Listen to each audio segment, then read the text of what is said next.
Mas. Kayla tadi nggak? Kayla tadi nggak?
Grabar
Ini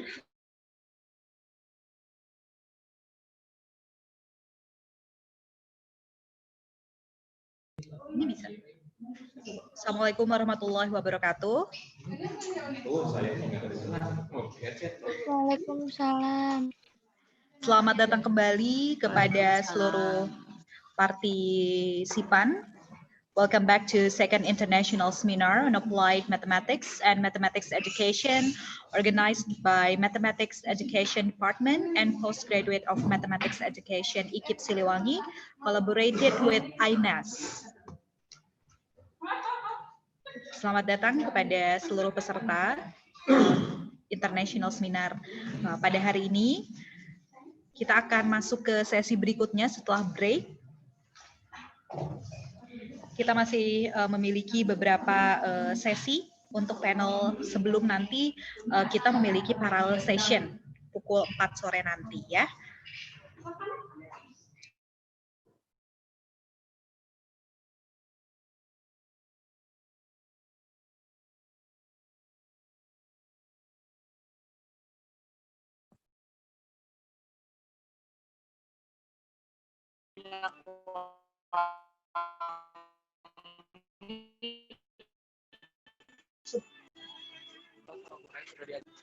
Terus yang belum ngerti apa? Paling kan aku teh anu monitoring gue belum ngerti banget. Yang minta diajarinnya revisi. Diberitahukan kepada peserta dimohon untuk mute. Bisa. Pada peserta dimohon untuk gampang mute mikrofonnya. Oke, baik, terima kasih. Kami juga mengucapkan selamat datang kepada speakers.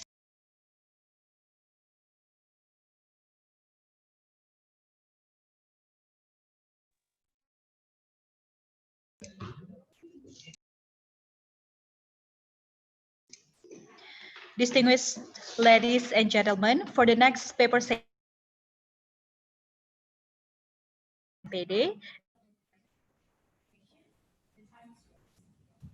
Thank you, Ms. Sarina. Good afternoon, ladies and gentlemen. Thank the participants who were willing to take part in the activities up to this session. The speakers in this session is Dr. Ruli Charitas Indra Prahmana.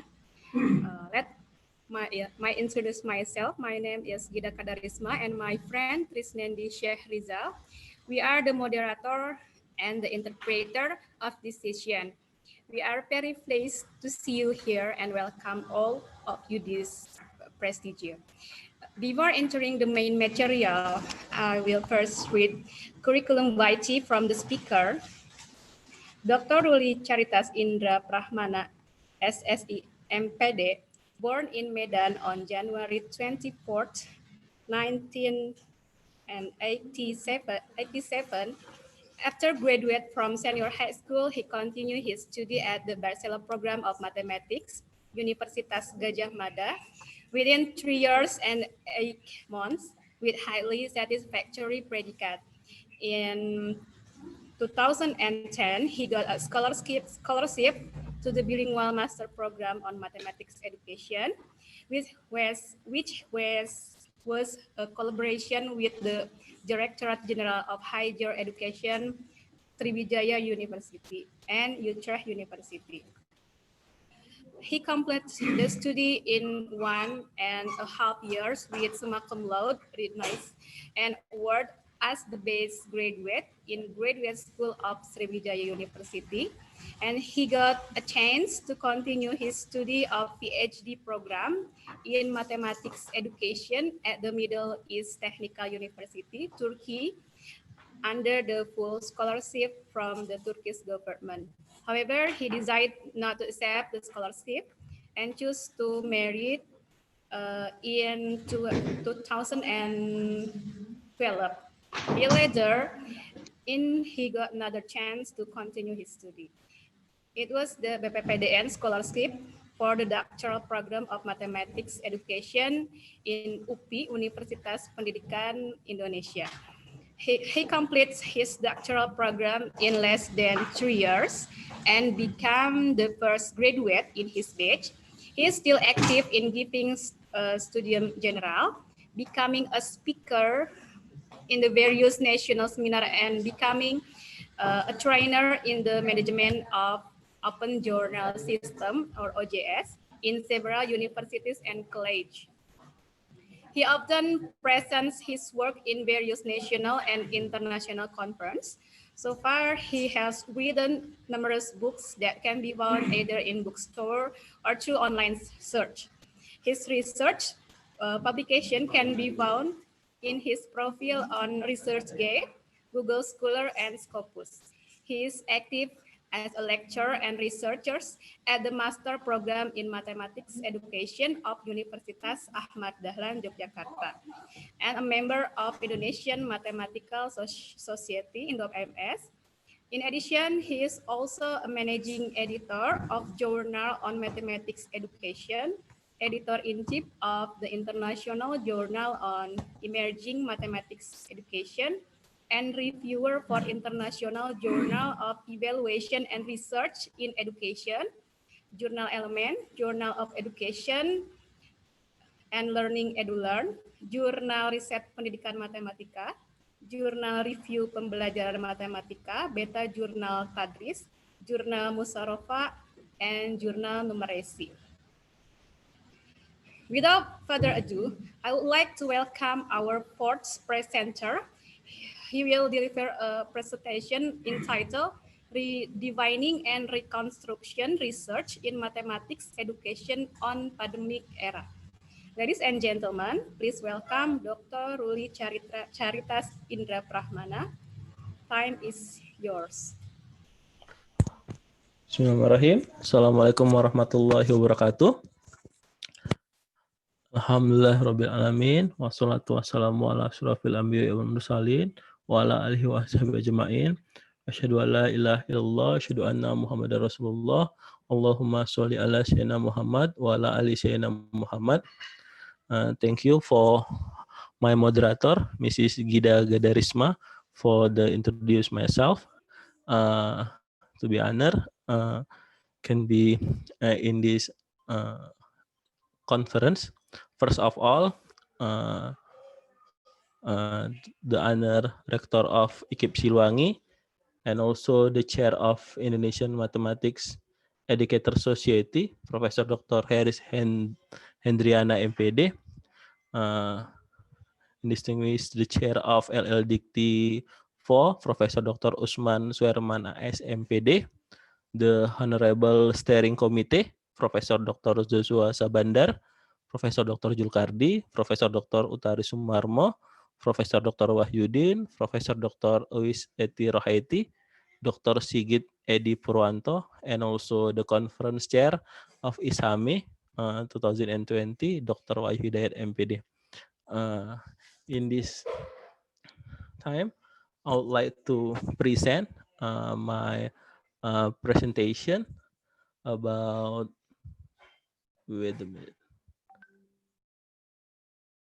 Okay, this is my presentation entitled Redefining and Reconstructing Research in Mathematics Education on Pandemic Era. In this presentation, I would like to share with you about the new research on mathematics education in this pandemic era. The content of our presentation consists of 4 sections. The first one talking about the research trend in mathematics education. The second one, I would like to present or talking about the realistic mathematics education research before pandemic era. And the third one in research in mathematics education on and after or post-pandemic era. And the last one, this is the idea of our presentation, talking about the redefining and reconstructing research in mathematics education. In this content, I share the picture. I myself with my supervisor, Professor Dr. Zulkardi.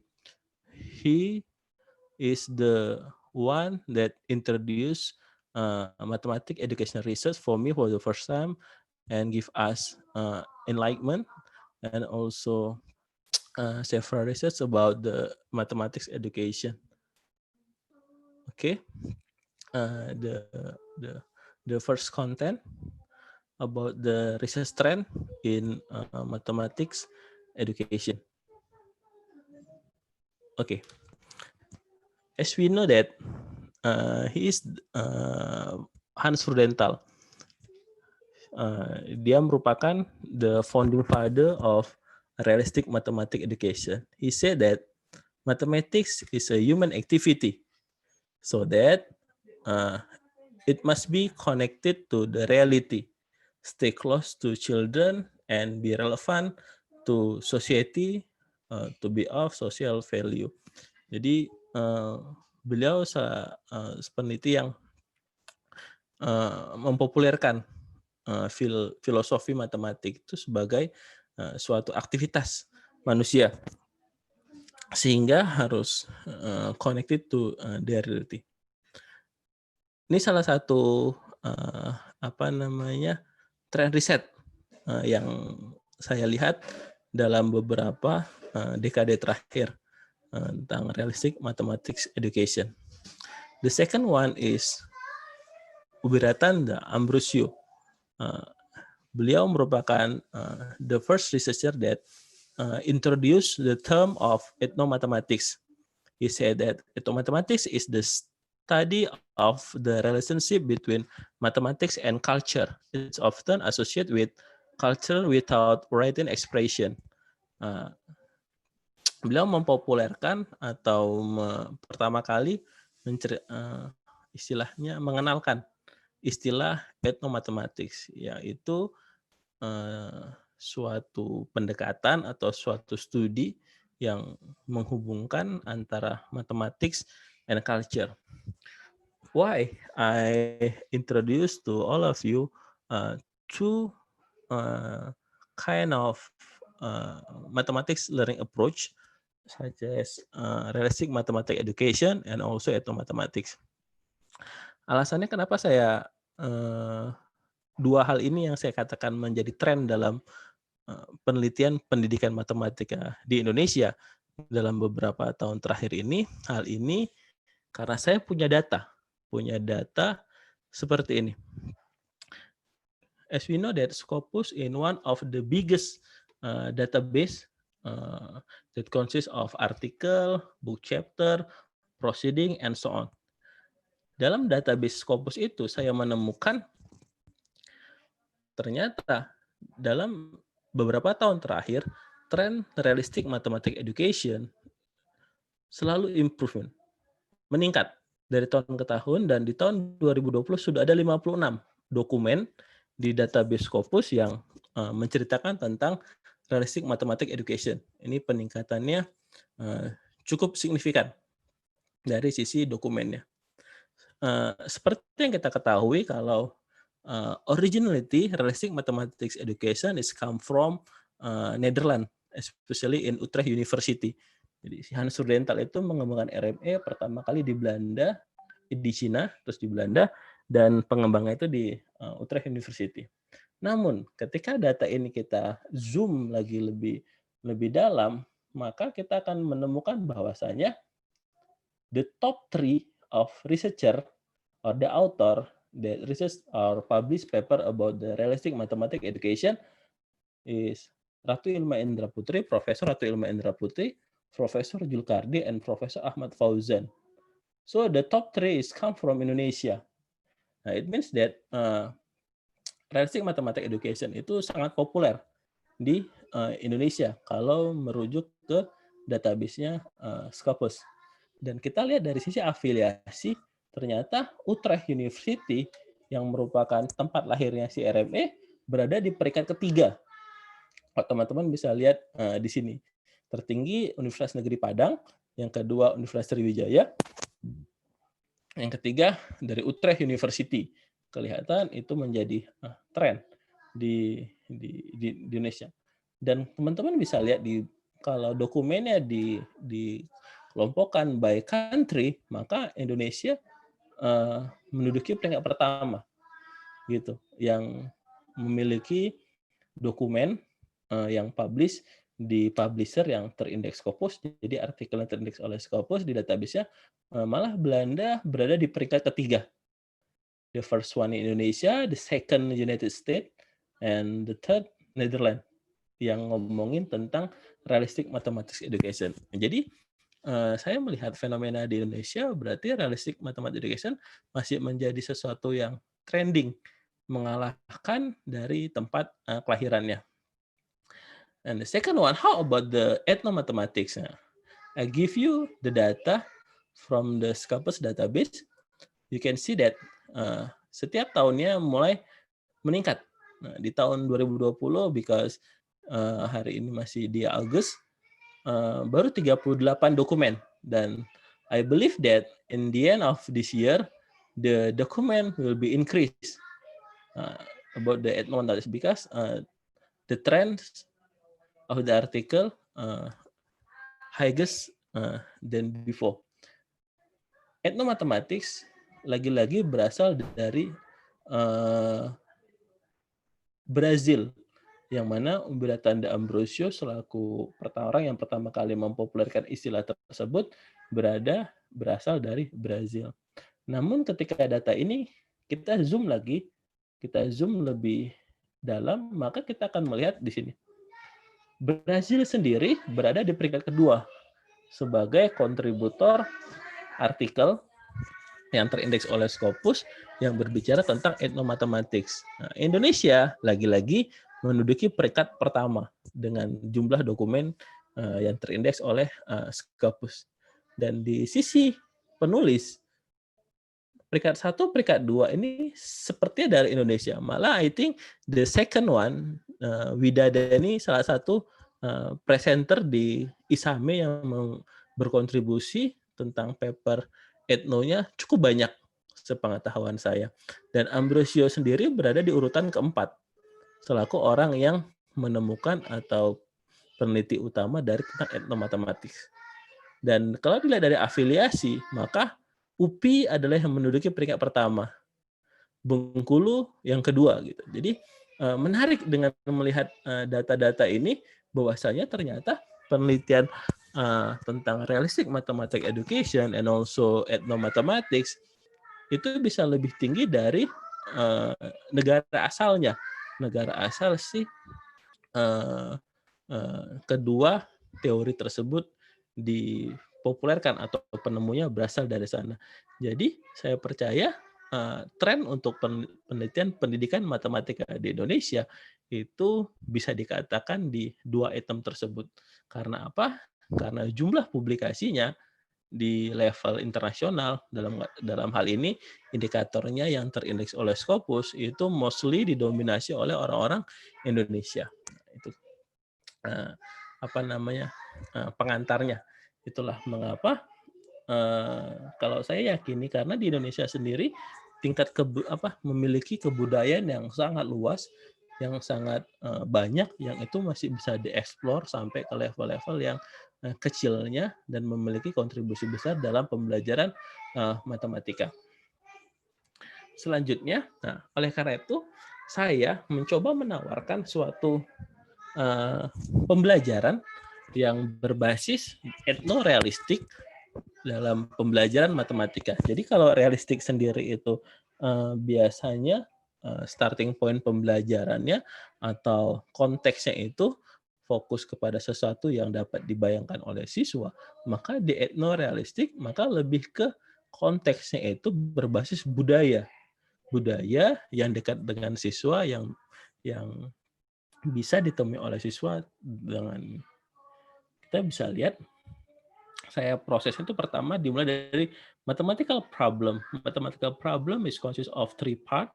The first one is how to make a student worksheet based on Indonesian context.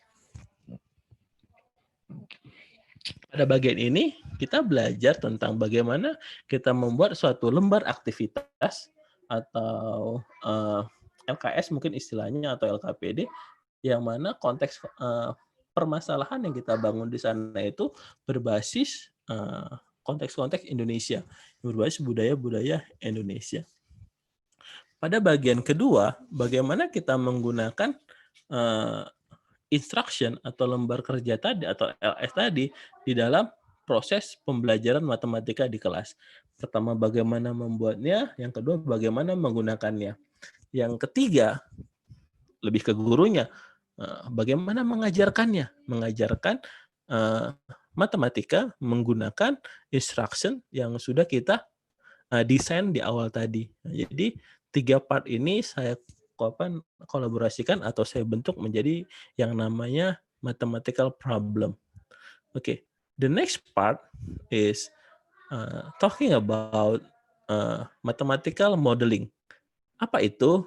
Itu adalah bagaimana mentransformasi permasalahan-permasalahan tadi yang berbasis konteks tadi ke dalam model-model matematis gitu. Karena seperti kita ketahui bersama, permasalahan kontekstual itu ketika mau di-solve oleh siswa, dikerjakan oleh siswa, kita akan mentransformasi kasus tersebut ke dalam model matematisnya seperti apa.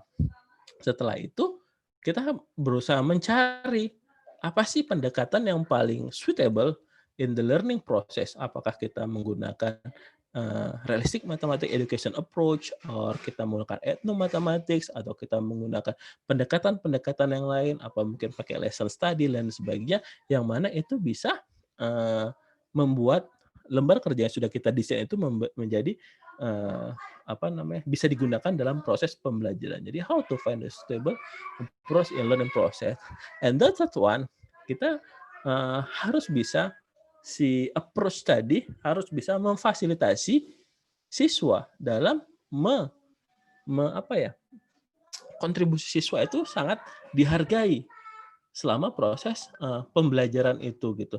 Jadi ketika dalam proses pembelajaran itu seluruh jawaban-jawaban siswa dalam menyelesaikan permasalahan itu kita apresiasi oleh gurunya. Nah, dan cara seperti itu tuh pakai approach yang mana gitu. Itu dari bagian yang kedua tadi. Dan yang terakhir adalah mathematical ability. Inilah yang nantinya kita mau improve di dalam proses pembelajaran. Apa itu? Pertama, how to solve the problem through the student ability. Jadi butuh ability yang seperti apa aja nih yang digunakan dalam menyelesaikan permasalahan tersebut. Terus yang kedua adalah bagaimana to guide and reinvention the mathematics concept in the learning process.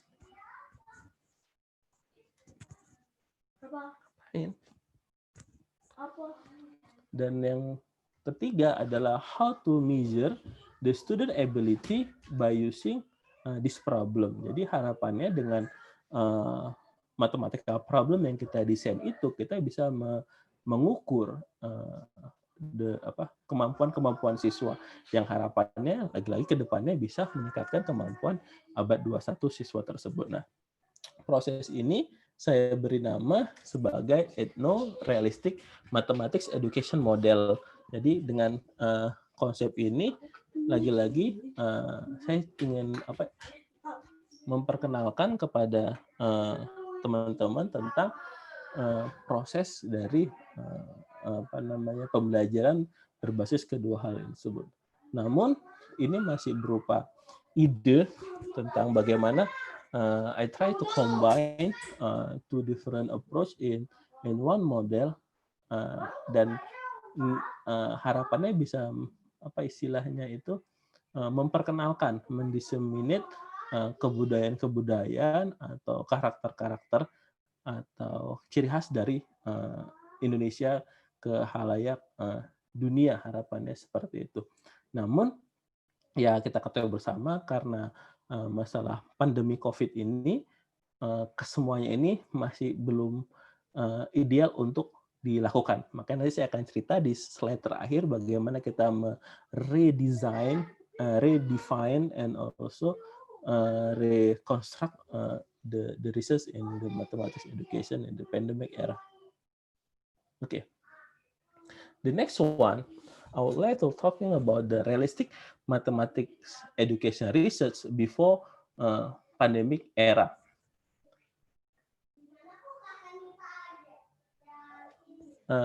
Saya dan tim di sini ada Ibu Niken dari dan Ibu Laila dari Universitas PGRI Yogyakarta, I myself, saya sudah collecting data dari 10 jurnal yang terakreditasi Sinta 1 maupun Sinta 2 sebagai main resources to find article that consists of realistic mathematics education.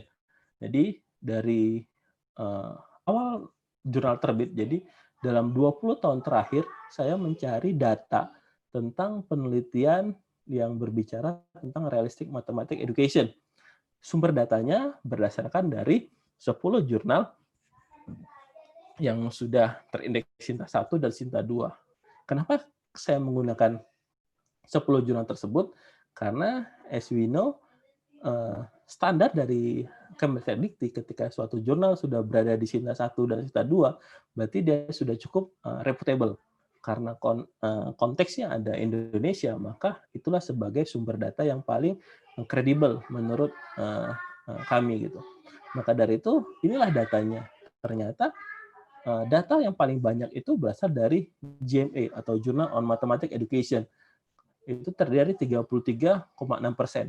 Sebagai informasi, total dokumen yang berhasil saya kumpulkan dari ke-10 jurnal ini berjumlah 110 artikel yang mengandung unsur RME di dalamnya gitu. Dan JME menduduki peringkat pertama, JPM peringkat kedua, Jermat Edu dan Aljabar sama-sama 5,5%, IJME cuma 1,8%, Beta 2,7, Elemen 4,5, dan Infinity cukup banyak di angka 10%, peringkat ketiga.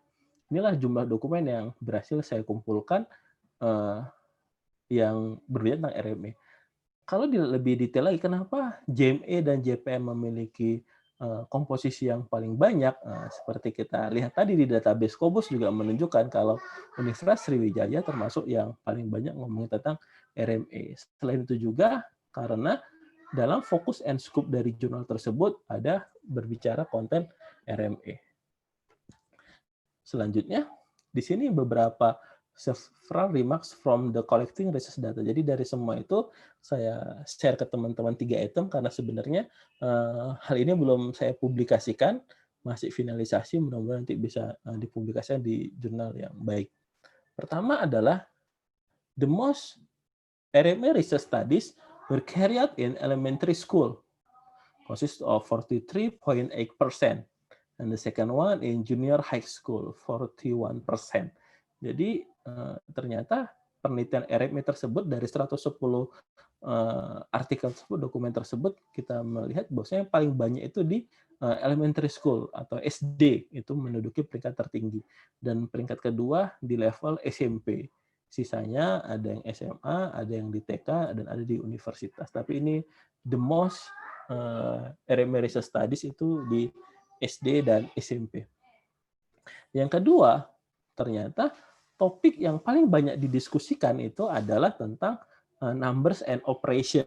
Nah, itu ternyata data yang kita peroleh yang paling banyak dibahas dalam 2 decades ini, dalam 2 dekade terakhir ini adalah ngomong tentang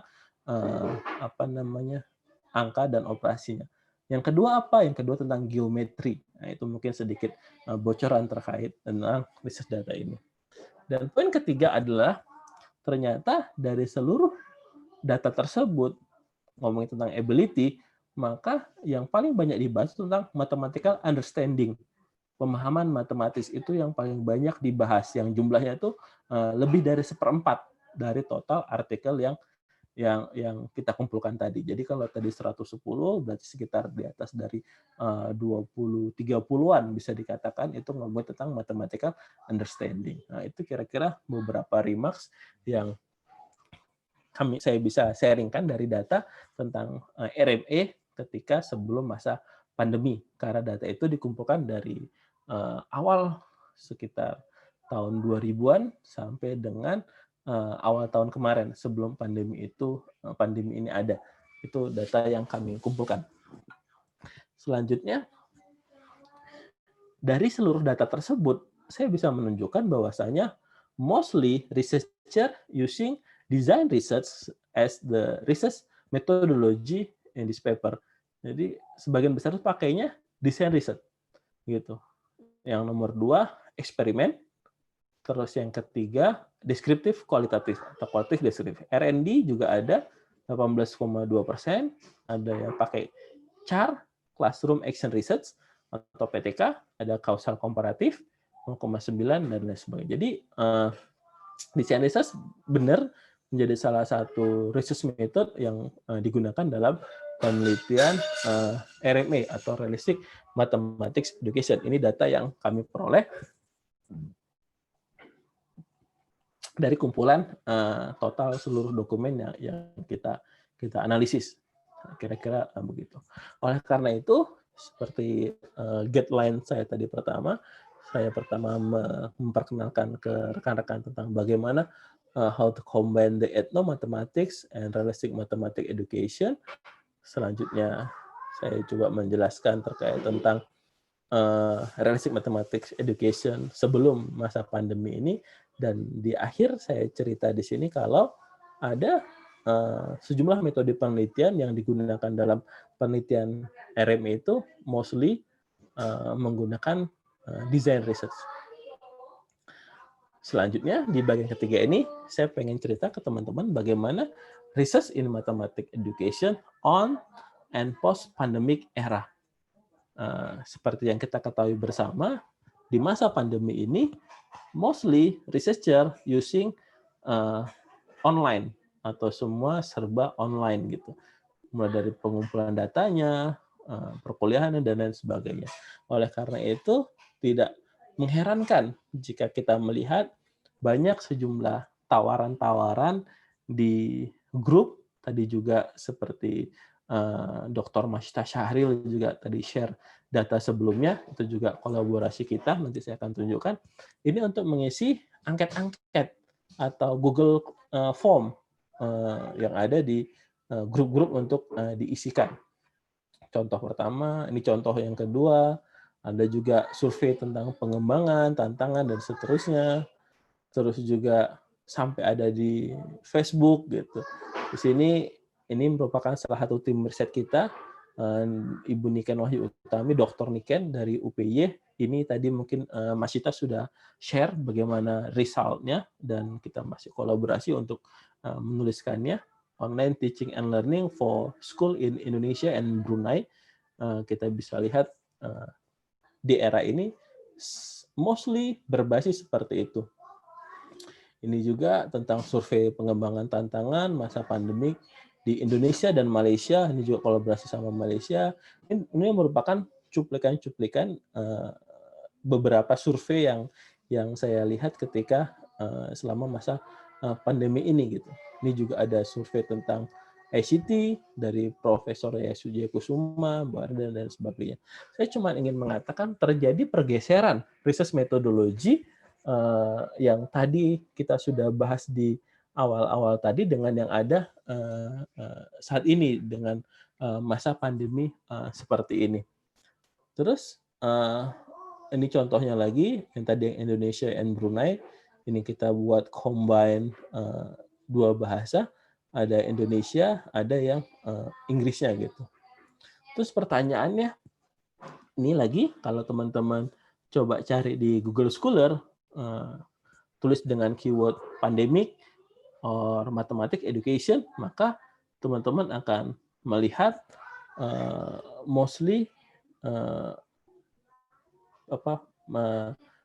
pembelajarannya semua menggunakan digital learning atau blended learning atau yang semuanya berbasis ICT gitu ya.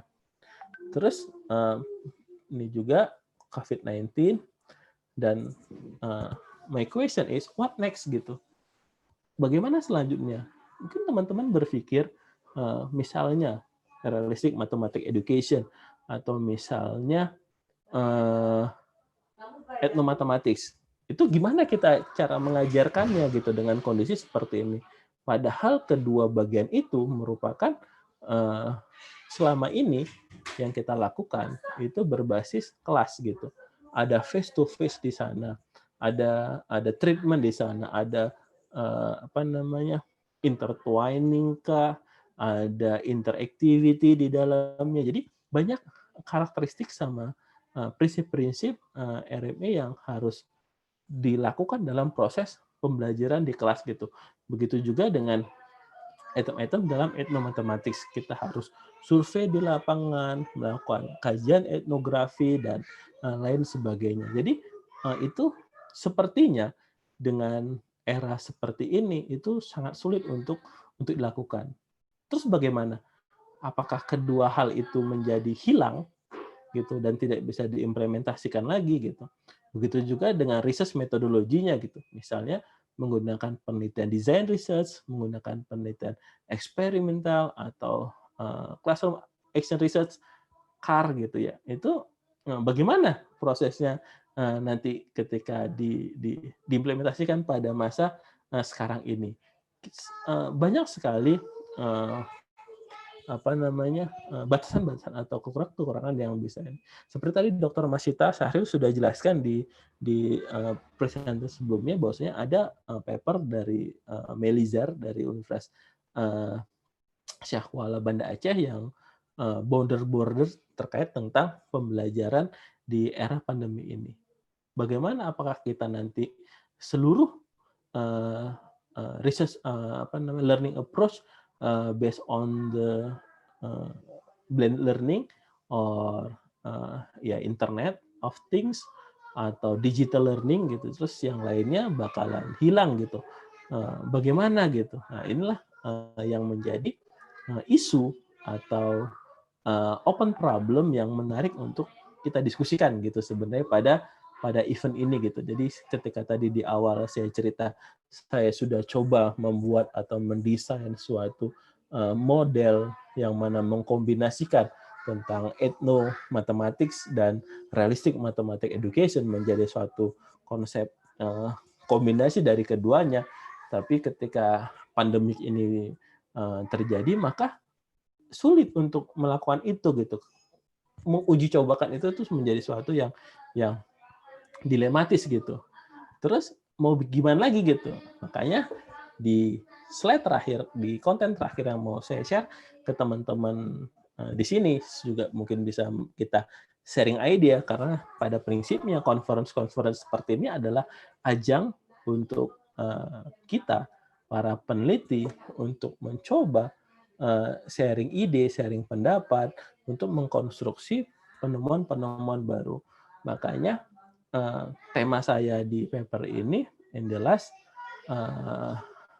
konten atau roadmap dalam presentasi saya ini adalah bagaimana kita redefining and reconstructing research in mathematics education. Ya, bagaimana kita mungkin mendefinisikan kembali atau mengkonstruksi kembali risetnya seperti apa gitu. Bisa jadi tetap namanya desain research atau mungkin tetap namanya RME atau mungkin tetap namanya ethnomathematics. Namun dalam proses di dalamnya, ketika karakteristiknya, ketika prinsipnya, bagaimana kita mendefinisikan kembali itu sedemikian sehingga dia related to the situation gitu. Itu yang mungkin kita bisa coba sharing bersama melihat fenomena yang selama ini gitu. Karena kalau nanti ujung-ujungnya semua hanya berbasis survei, berbasis angket, alangkah sedihnya riset itu gitu, karena hanya dibatasi oleh itu gitu. Bagaimana dengan riset metodologi yang lainnya gitu? Sangat sangat terbatas sekali, kita tidak bisa mengeksplorasi gitu. Kenapa kita tidak yang sudah ada kita coba mengkonstruksi kembali gitu. Apakah nanti mungkin dengan nama yang sama, cuman ada prasyarat-prasyarat yang berbeda, atau kita bisa menamakan itu menjadi sesuatu yang baru. Kan namanya juga penelitian sosial itu kan selalu berkembang. Ketika melihat kondisi saat ini seperti apa, ya tidak ada salahnya kita coba merumuskan itu dengan dasar-dasar atau teori-teori yang lebih relevan. Itu kira-kira. Dan inilah yang coba saya tawarkan ke teman-teman di sini, para partisipan di sini, sekedar sharing the idea. New normal itu menjadi keyword yang saat ini menjadi tren dalam kondisi apapun. Pertama, redefining research in mathematics education. Di sini 3 item yang ingin saya coba tawarkan ke teman-teman ya. Bagaimana kita mendefinisikan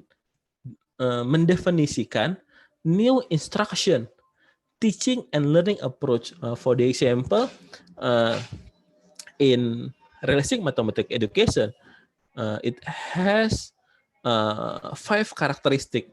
One of them is intertwining and interactivity.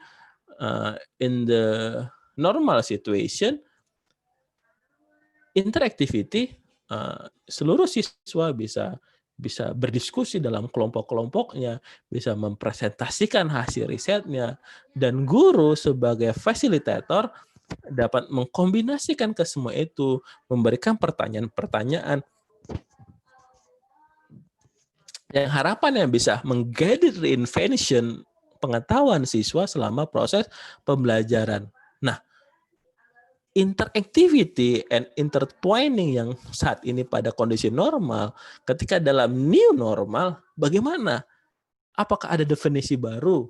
Sebagai contoh, misalnya dengan Zoom ini, interactivity-nya, ya kita memberikan kasus-kasus yang mana siswa bisa mengerjakannya yang menarik, terus bisa menggunakan handphone, sebagaimana Profesor Sutarto Hadi pada webinar kemarin pernah bercerita, ada kasus yang kita dikerjakan secara kolektif di dalam ini. Namun lagi-lagi kendalanya seperti tadi Profesor Ais di awal tadi memastikan bagaimana 6 step siswa gitu di 5 menit pertama, 10 menit pertama, 15 dan terakhirnya tertidur gitu. Nah, itu berarti kan sangat membosankan sekali proses pembelajaran secara daring seperti ini. Ketika terlihat hanya satu arah, tidak ada diskusi dan itu tantangan bagi kita semua gitu. Itu masih dari segi sistem pembelajarannya. Belum lagi nanti kalau misalnya prosesnya itu dengan saya tadi baca di grup itu tidak ada sinyal, terputus, sinyalnya kurang bagus untuk daerah-daerah tertentu, itu menjadi problematika tersendiri gitu. Bagaimana kita bisa meminimalisir hal tersebut. Di Yogyakarta, di UAD lebih tepatnya, kita sedang mendesain suatu pembelajaran dengan menggunakan yang namanya itu radio komunitas. Nah, radio komunitas inilah yang akan dijadikan center dalam pembelajaran. Jadi kita menggunakan jaringan radio sebagai transmitter dalam proses pembelajaran. Itu lebih murah, gampang di ini, dan kita bisa menggunakan kelompok-kelompok belajar yang hanya menggunakan radio atau handphone. Ini sekarang sudah ada radionya untuk mengajarkan pembelajaran bahasa kelas studies. Yang pertama. Yang kedua, bagaimana kita mendefinisikan kembali si new definition tadi di dalam proses pembelajaran. Nah, seperti yang saya tadi kan ada beberapa hal yang bisa ini kan. Oke. Dan yang terakhir yang bagaimana kita mengevaluasinya. Nah, jadi pertama kita mendefinisikan hal yang baru tersebut, bagaimana kita melakukannya dengan kondisi sekarang, dan bagaimana kita proses evaluasinya. Itu merupakan poin-poin yang penting untuk kita cermati. Yang kedua, tadi yang pertama ke proses pembelajarannya, mendefinisikannya kembali. Yang bagian kedua, bagaimana kita mengkonstruksi kembali riset di dalam pendidikan matematika. Nah, lagi-lagi kalau yang namanya research method itu kan lebih ke prosedur. Bagaimana kita prosedur pengambilan datanya. Di sini kita mungkin harus mendefinisikan kembali bagaimana prosedur yang baru dalam mengumpulkan data penelitiannya. Mungkin kalau teman-teman ketahui dalam desain research type of validation studies itu punya 3 fase. Preliminary design, teaching experiment, retrospective analysis. Nah, bagian teaching experiment ini bagaimana gitu proses collecting the datanya gitu. Kalau dalam pembelajaran normal face to face learning process itu kita bisa dengan gampangnya merekam seluruh aktivitas, melihat ekspresi wajahnya dan lain sebagainya. Namun dengan kondisi seperti ini bagaimana proses teaching eksperimen tersebut? perlukah kita mendefinisikan teaching excellence seperti apa gitu? Atau misalnya dalam tipe development studies kita punya yang namanya, mungkin kita bisa melihat di bagian preliminary design kita masih bisa, expert review masih bisa karena mungkin ada via email atau via WA, one to one ini juga masih bingung nih bagaimana proses evaluasinya. Apakah berbasis online lagi gitu? Terus ketika nanti ada small group, ada field test, itu nanti bagaimana prosesnya gitu. Jadi prosedur-prosedur ini sendiri mungkin kita bisa mendefinisikan kembali bagaimana prosedur yang tidak mengurangi esensi dari research prosedur dari term-term tertentu, tapi bisa disesuaikan dengan kondisi sekarang ini.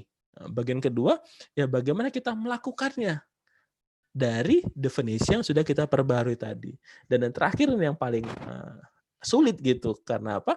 Ya bagaimana kita menganalisis atau menyimpulkan dari data yang kita kumpulkan. Sebagai contoh, kalau teman-teman lihat di awal-awal masa pandemi, banyak bertebaran collecting data lewat Google Form atau di Facebook atau grup. Bagaimana kita bisa mengetahui tentang validitas dari data tersebut gitu. Yang isinya seperti apa.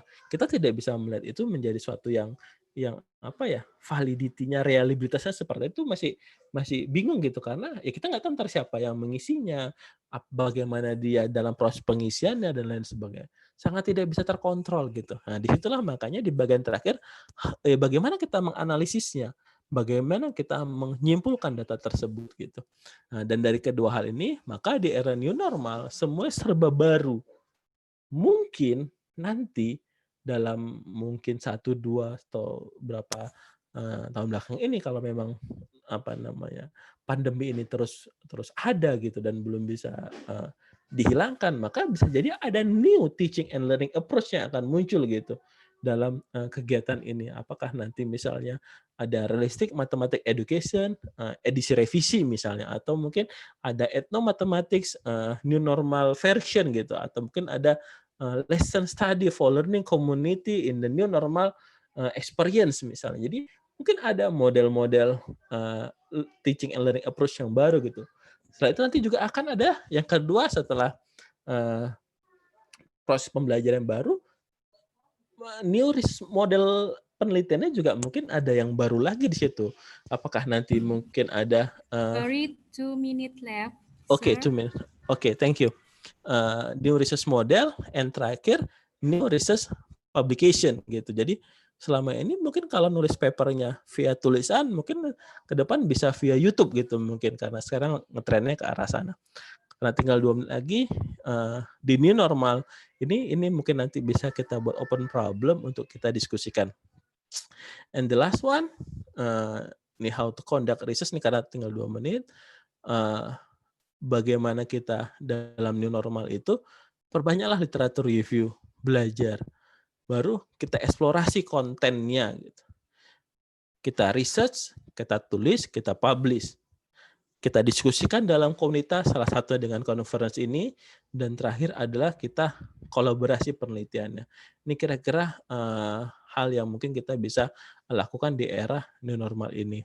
Dan terakhir publikasi, ini ada yang menarik sekali dari Everson 2020, ini saya ambil dari Flick QR-nya, dan ini terinspirasi dari postingannya Dr. Sunu, dosen dari UGM, bagaimana untuk publikasinya gitu. Did you know that legitimate scientists publish their research in academic journal gitu, bukan di YouTube gitu ya. Terus kedua, bagaimana proses penelitian itu tuh ya detail banget gitu ya. Ini ada item-itemnya akan saya bahas. Coba pertama itu ya sekolah. Yang belum sekolah S1, S1, S2, S2, S3, dan S3 postdoc. Biar secara keilmuan mumpuni. Yang kedua, lakukan penelitian. Nah, tulis paper, literature review, dan lain sebagainya. Setelah itu, tulis. Setelah di-conduct research-nya, ditulis. Nih, review other study, figure, dan seterusnya. Setelah itu, submit di jurnal. Penting, jangan submit di jurnal-jurnal yang tidak berkualitas gitu ya. Yang berkualitas seperti apa? Ini ada catatannya di situ pertama cek jurnal editor, papernya kualitas bagus atau enggak. Yang kedua ada proses peer review. Yang ketiga biasanya kata dia tuh pasti ada keputusan apa sih meja revision. Jadi kalau teman-teman dapat submit paper ke suatu jurnal, tiba-tiba langsung di keputusan pertama dinyatakan diterima gitu, nah, itu bisa dipastikan jurnalnya jurnal tidak jelas gitu. Sampai dia bilang tanda bintang ya, this almost never happen on the first submission kata dia, gitu. Setelah itu pasti ada proses revisi, more data, conduct analysis dan lain sebagainya. Baru kita submit lagi.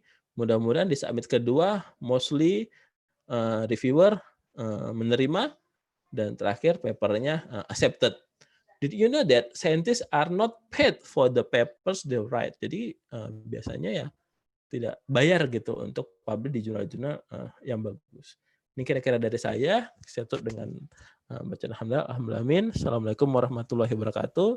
Saya kembalikan ke Mbak Gida. Waalaikumsalam warahmatullahi wabarakatuh.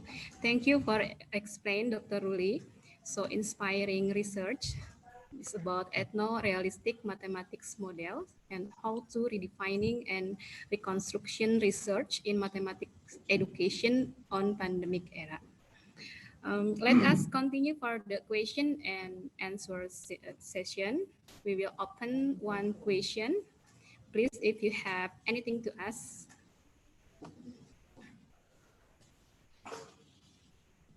Ibu Nelly Fitriani, please. English, please.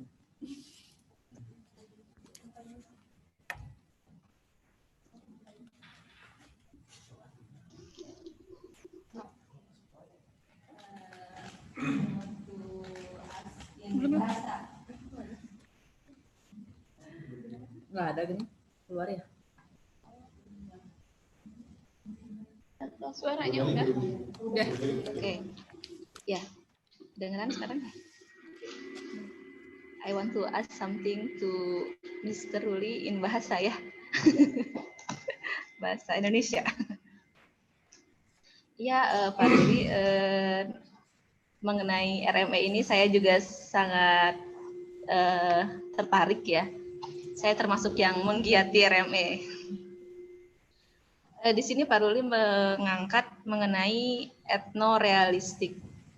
Sedangkan di RME sendiri dia punya teori local instruction theory. Nah, dari dua hal ini tuh sebetulnya apa perbedaan antar keduanya? Nah, itu yang pertama. Saya satu lagi ya Pak ya. Satu lagi yang ingin saya tanyakan adalah sejauh mana efektivitas, memang tadi masih ngambang-ngambang ya, masih dibilang isu, dibilang tantangan, tapi saya betul-betul ingin mengetahui seperti apa efektivitas dari pendekatan realistik ini pada masa pandemi COVID-19 ini. Dan juga saya sangat menunggu sekali redefining dan reconstruction mengenai beberapa hal yang tadi Pak Ruli sampaikan sehingga menjadi sebuah teori yang bisa kita adaptasi bersama. Itu mungkin Pak Ruli. Terima kasih. Oke, ini saya jawab langsung Mbak Gida. Iya, langsung dijawab. Oke, terima kasih. Ini luar biasa nih pertanyaannya, bagus sekali nih. Bentar, maaf, mau di-interpreting sama moderator. Oke, silakan. Yeah, so please allow me to interpret the questions from Ibu Nelly. There were two questions. The first question is related to two different theories. The basic question is how to differ those two different theories. And the second question is related to how far the effectivity of these RME on the pandemic sessions. So those are two questions. Okay. Thank you, Mr. Trisnedi Safrijal, for the translation, the question from bahasa to English. Poin pertama untuk terkait masalah dua hal tadi, itu dua hal yang berbeda ya Bu Nelly ya. Local instructional theory itu lahir dari research method yang bernama design research. Bukan dari RMA-nya, tapi dari design research itu sebuah research metodologi yang mana luarannya atau goal-nya adalah menghasilkan suatu local instructional theory. Oke, kalau RMA sendiri itu ke learning approach-nya, pendekatan pembelajarannya, bukan research metodologinya. Nah, terkait masalah tadi yang ethno-based itu, sebenarnya seperti yang kita ketahui bersama dalam realistic mathematics education, selalu dimulai dari yang namanya konteks. Konteks itu adalah sesuatu yang bisa dibayangkan oleh siswa gitu, yang dibayang dan tidak harus berbentuk real, berbentuk nyata. Selama dia bisa dibayangkan siswa, dia sudah bisa dikatakan sesuatu itu bisa dijadikan sebagai konteks. Makanya kadang ada cerita rakyat, itu kan tidak bisa kelihatan bentuknya, tapi karena siswa bisa membayangkan, itu bisa dijadikan sebagai konteks atau starting point dalam proses pembelajaran. Nah, untuk kasus masalah etno realistik tadi, konteksnya ini itu fokusnya ke budaya, fokusnya ke culture.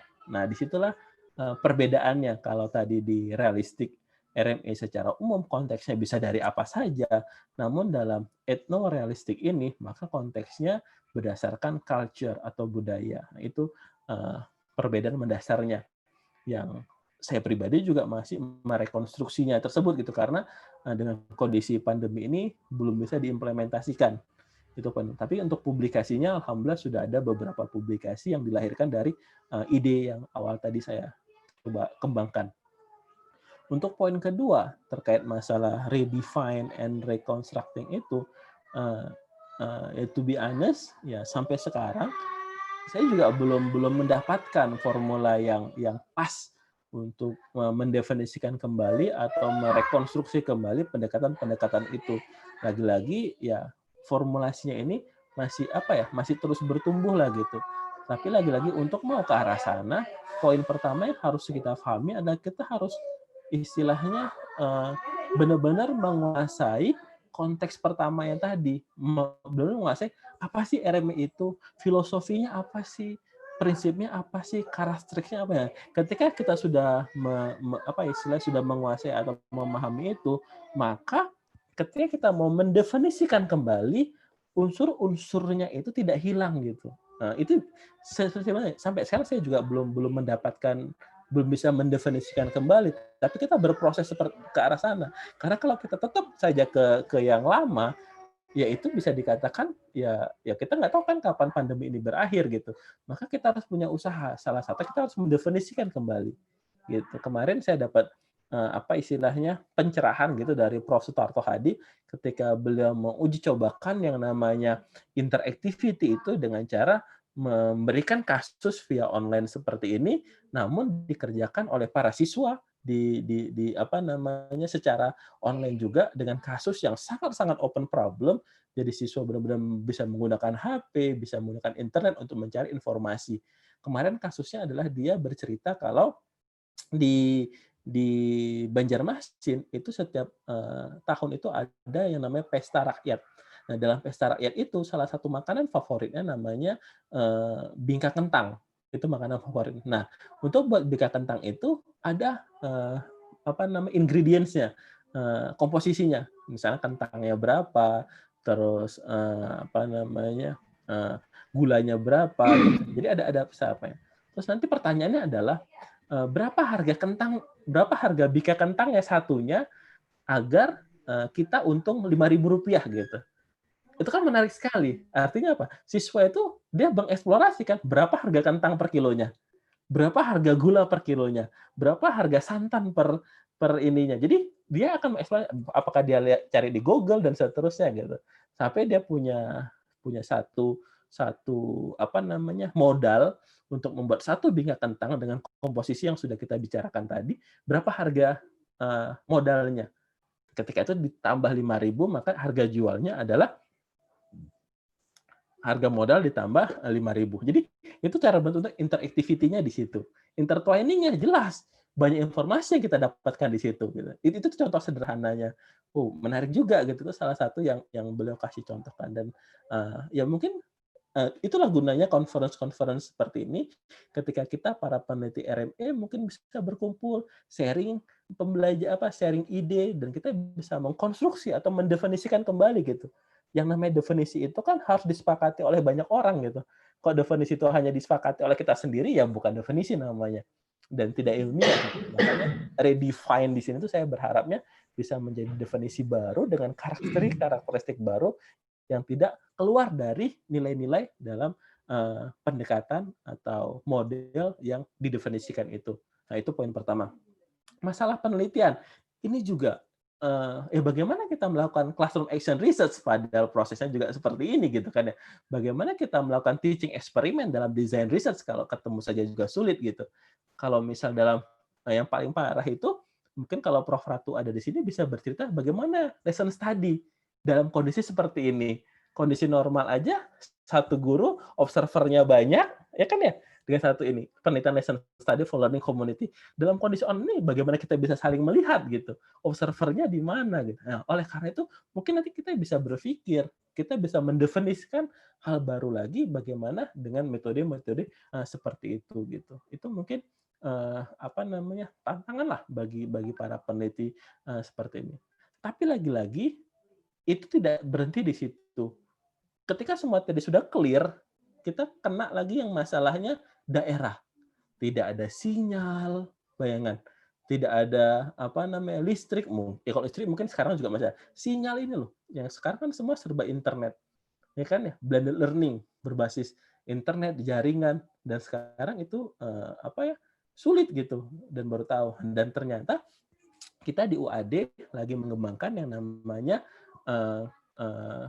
radio community based blended learning model gitu. Jadi kita mengembangkan model pembelajaran blended, tapi ICT-nya bukan berbasis internet, tapi berbasis radio komunitas. Itu sangat murah, terjangkau, dan tidak kendala dengan jaringan. Karena jaringan radio itu satu kali pemancar itu bisa radius sampai berapa kilometer gitu.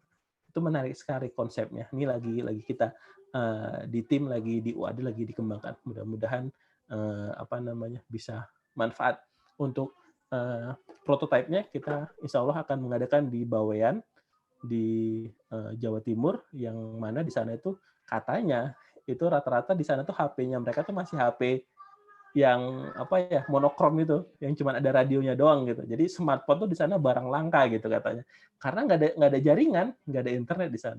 Dari situlah kita pakai kan radio-radio yang zaman dulu itu kan sudah ada radionya kan, walaupun kecil-kecil HP-nya gitu. Jadi kita bisa manfaatkan itu. Kira-kira gitu mungkin Bu Nelly yang bisa saya ceritakan. Okay, thank you, Dr. Ruli, for explaining so clearly. Ladies and gentlemen, because limited time, we have to end this session. We would like say thanks again for the presenter for his informative and interesting talk, and to audience for your active participation. Hopefully the presentation will be beneficial for everybody. Thank you for your attention. Good afternoon. Wassalamualaikum warahmatullahi wabarakatuh. Waalaikumsalam warahmatullahi wabarakatuh. Once again, thank you very much for the moderator and also for the speaker, Dr. Ruli, for sharing the knowledge for today. So ladies and gentlemen, we have the last presenting paper session, Ratni Purwasi.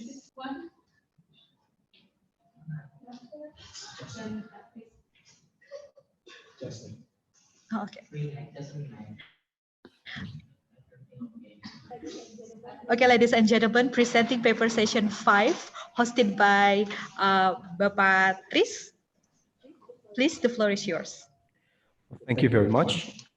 So I hope that I'm audible by everyone.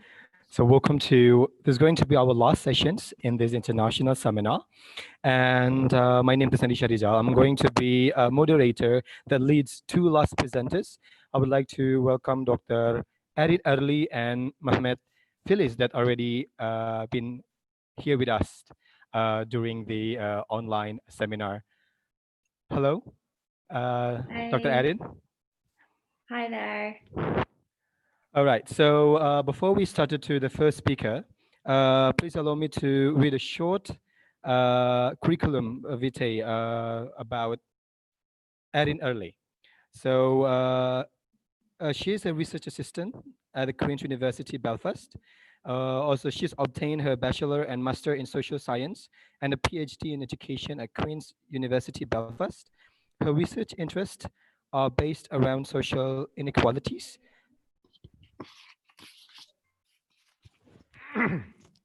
Continue an area or which her PhD examines with the field of education in Northern Ireland. She is an assistant fellow of a higher education academy and has been a teaching assistant on a range of undergraduate models, particularly research methods at Queen's University Belfast. And she is also a standing committee member of convocations at Queen's University Belfast and honorary secretary of the Queen's Graduate Associations. And she also sits on the BERAS Publications Committee. I hope that information is suitable with the reality that you faced in there, Adin. So, to maximum the time, I hand it over the speaker to Adin. The floor is yours. That's great, thank you. I'm just going to try and share my screen so everybody can see my presentation.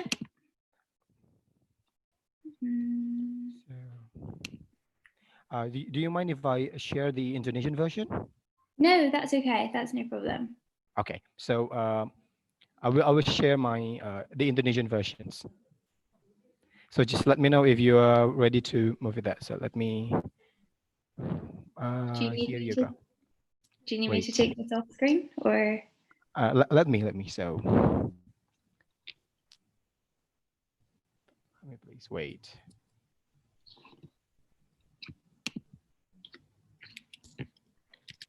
So I'm working on posting your or sharing the screen. So I'm pretty sorry because most of the participants are speaking Bahasa. So if I take more time for interpretation, there will be takes a longer time. So our initiative is to translate the slides into Bahasa so everyone also can still understand your topic that you're going to discuss about. Perfect, that's great. Thank you. Okay, so that the screen is already on. I'm just going to keep my English version up so I can keep tabs of what I'm saying. Sure. Okay, great. Thank you so much, everybody, for having me. It's lovely to be here. And thank you for the lovely introduction. My name is Erin Early, and I am currently working in Queen's University Belfast. And today I'm going to talk about systematic reviews. And this presentation will really be an introduction to systematic reviews as a research method that you can use in educational research. So I'm going to give you more of a practical guide that should help you to implement your own systematic review. And then I will hand over to my colleague, Mehmet, and he will provide you a practical example of his systematic review that will highlight these different stages that I will outline. So really today I want to provide an overview of each step that you need to conduct for a systematic review in social sciences and particularly education. And as I said, we will draw on Mehmet's systematic review to illustrate these steps. So for those of you who aren't familiar with what a systematic review is, it is simply a review of existing literature that aims to reduce bias and error in each stage by critically identifying and providing a synthesis of relevant studies. Okay, so a systematic review reviews existing literature and it follows a systematic and transparent process to identify key findings. So it synthesizes what existing studies have found on a topic and it critically evaluates what is presented. And it reduces author bias and error as we follow inclusion and exclusion criteria. So we can't pick and choose what studies are included in our systematic review. It's all done through our criteria. But there is a level of flexibility with systematic reviews. They can be narrative systematic reviews where we just describe what studies have found and present those results and findings, or it can be part of a meta-analysis. And a meta-analysis is where we calculate an average effect size of an intervention or an outcome on the relationship that we are interested in. So that's just a quick overview of what a systematic review is, if you're not familiar. So on to the next slide then. Some of you may be more familiar with narrative reviews in your theses or your research, and that's simply where we just go through the literature and pick out studies. So I'm just going to do a quick comparison of systematic reviews and narrative reviews to show you how they differ slightly.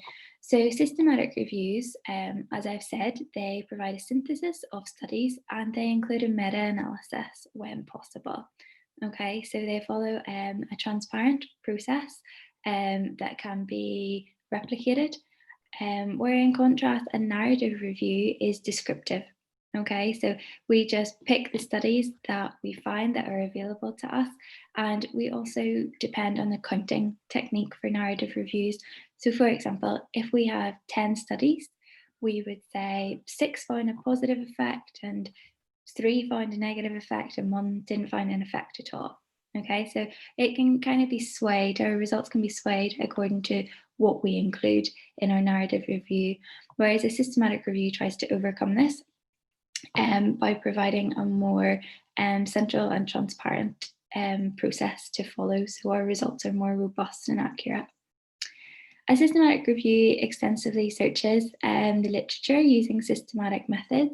So this revolves around our inclusion and exclusion criteria, our protocol. Dan, I'll explain all these later on in my presentation, so don't worry if it doesn't really make sense. Whereas a narrative review really focuses on a subset of studies, okay, that the author chooses. We choose it, whereas our studies in our systematic review are chosen by the inclusion and exclusion criteria in our search string and the databases that we're looking at. And building on these first 2 points then, systematic reviews have a high level of transparency, okay, because it's very clear the process that we have followed and others can replicate it. On the other hand, there is heightened risk of bias in narrative reviews, and these include publication bias, dissemination bias, outcome bias, confirmation bias, and selection bias. And what these different types of bias really draw upon is that positive results are more likely to be published in journals, okay, they're more likely to be cited, and also studies that confirm what is already out there, the status quo, are more likely to be published as well.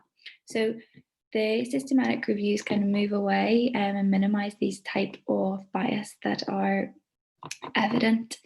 A systematic review also has a clearly defined question, okay, it's very clear. Sorry for interrupt a little bit. I have to interrupt a little bit. Kepada seluruh peserta, mohon yang mencoret-coret di screen-nya boleh dihapus dulu, karena ini bisa terlihat oleh semua peserta yang menghadiri webinar kali ini. So I'm just telling all the participants to delete all the scratches on the screen, because everybody can do the scratches on the screen, so it's kind of a little bit uncomfortable, I believe, for everyone. So I'm pretty sorry, especially to Erin, for the inconvenience on the screens. No, don't worry at all. Don't worry. I've got my English version up, so it's completely fine. Do not worry. Okay. Thank you, though. Thank you for hand over to you. Hand over to you again, then. Thank you. So a systematic review has a clearly defined question. So in this question, we are very clear what we are looking at, the relationship that we're looking at, the intervention, the outcomes. Okay, so it's very conceptually defined and very clear. Whereas a narrative review can be a bit broader and it just provides an overview of a specific area. And finally, in a systematic review, data synthesis is based on data extraction and synthesis guidelines. Okay, so it's all part of a central process, whereas in a narrative review, data synthesis is based upon what the author selects. Okay, so again, it goes back to the heightened risk of bias there. So that's just a quick overview and comparison between systematic reviews and narrative reviews, and hopefully that will give you a better idea of how they differ. So just quickly then, the strengths and limitations of systematic reviews. sorry, just need to get my, so the strengths and limitations. Systematic reviews provide a greater strength of evidence than a single study. Okay, so we are using more than one study to describe or highlight a relationship between X and Y. Okay, we're not just picking out the studies that we think are most important. We are using a wide range of studies that we pick according to our inclusion and exclusion criteria. There is also an opportunity to investigate variation of results and what works in certain settings.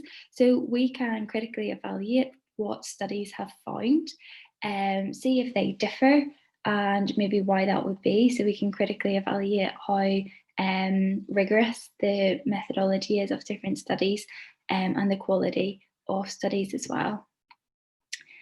Systematic reviews are also a readily available method.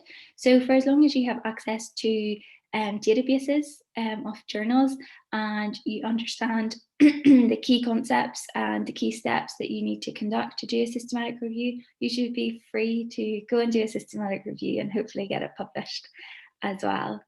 Then systematic reviews, another strength is that they generate principles and methods that minimize error and bias at each stage. So this really refers to the transparent process, okay? So that refers to the protocol, the inclusion, exclusion criteria, the search string, all of which authors make publicly available when they are publishing their systematic reviews, so other researchers could go and replicate their studies. And finally, a strength is that it provides an overview of the existing body of knowledge in an area. So that really refers to the first strength, where it really draws upon a wide range of studies to look at the strength of evidence in the field. But systematic reviews are not without limitations, like everything.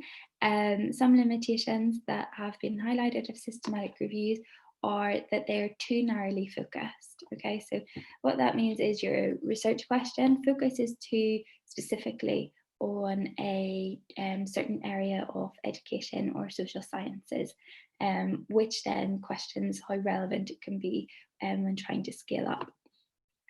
It can also be exclusive of evidence, okay? So even though we're drawing on a wide range of studies according to our inclusion criteria, our inclusion and exclusion criteria can also eliminate some studies being okay to include in our systematic review. So it's very important to put a lot of thought into that stage.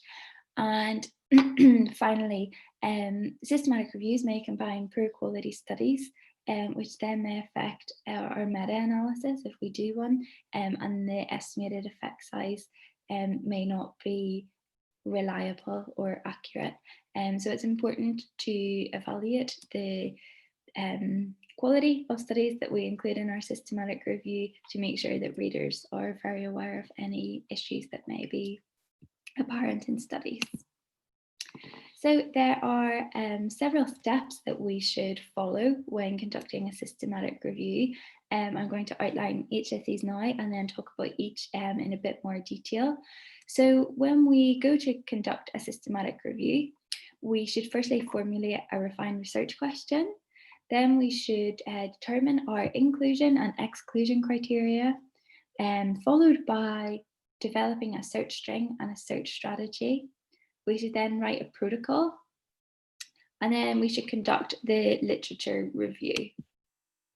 After we conduct our literature review, we should screen the results of our searches, and then we should extract relevant data from these results. We should then assess the rigor and overall quality of included studies, and then we should synthesize the results of the primary studies included in our systematic reviews. Then we should look at the limitations of our systematic review and any areas that could be improved in future research.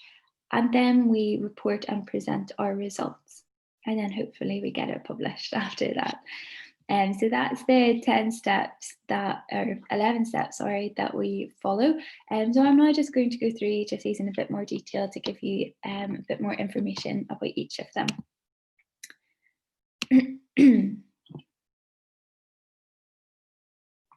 So first step is formulating a refined research question. So for this, we just need to highlight the topic or issue that you're interested in and that you want to investigate with your review. Okay, so this should really be well thought out, just to ensure that what the relationship or the question that you're looking at, that it is manageable in the time frame that you have available. And it's also to ensure that the relationship that you're looking at is conceptually clear. Okay, so there's no issues that are going to be highlighted later down in the process, that can cause some confusion with yourself when you're looking through literature. So making sure that you have a well-defined research question is the first step, and also a key step to ensure an easy process follows from here on in.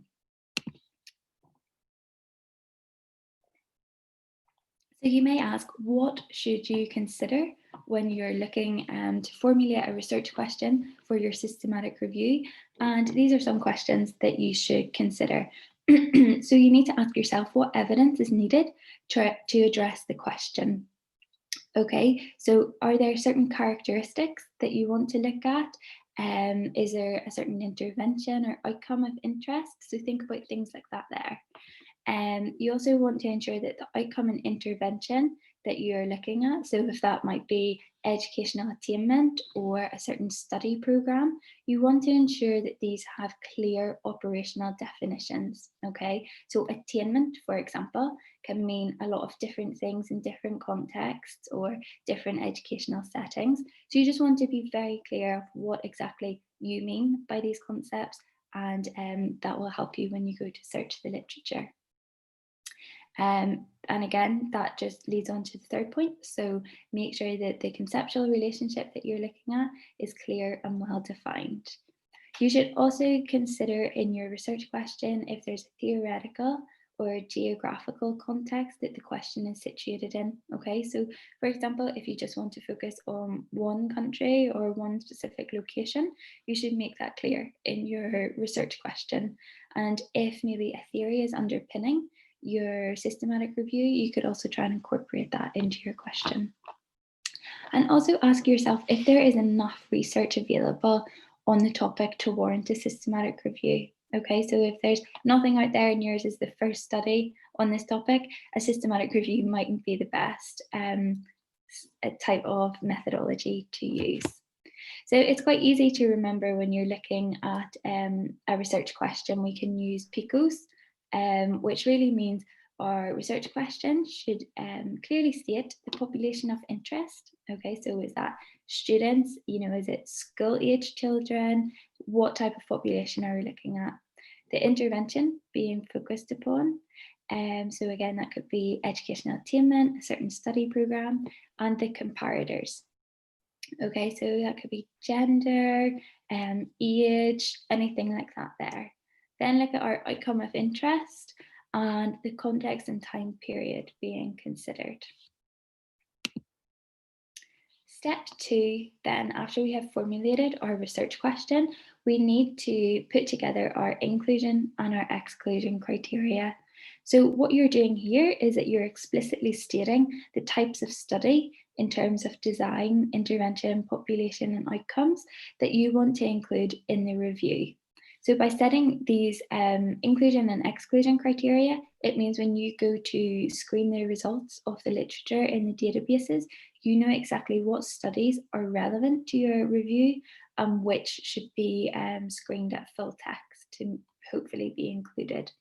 So the more detailed your inclusion and exclusion criteria, the easier it will be to search the literature. And a detailed inclusion and exclusion criteria will also increase the transparency of your systematic review, and it's also more likely to reduce author bias and error. So you should always try and justify your inclusion and exclusion criteria. So when you are designing this, just ask yourself, why is this important? Why is this being included and why is this being excluded? So when you're thinking about factors to include in your inclusion and exclusion criteria, think about factors such as the year of publication. So is there a specific range of dates that you're interested in? So for example, from 2000 to 2019, something like that there. Publication status, so will you be looking at only peer-reviewed articles? Will you also look at grey literature? So for example, PhD theses, master theses, anything that hasn't been published in a journal. Also make sure you clearly highlight your outcome measure of interest. So for example, if that's attainment or a different educational outcome that you're interested in, make sure that's highlighted in your inclusion criteria. And if you're looking at a specific intervention, also highlight that.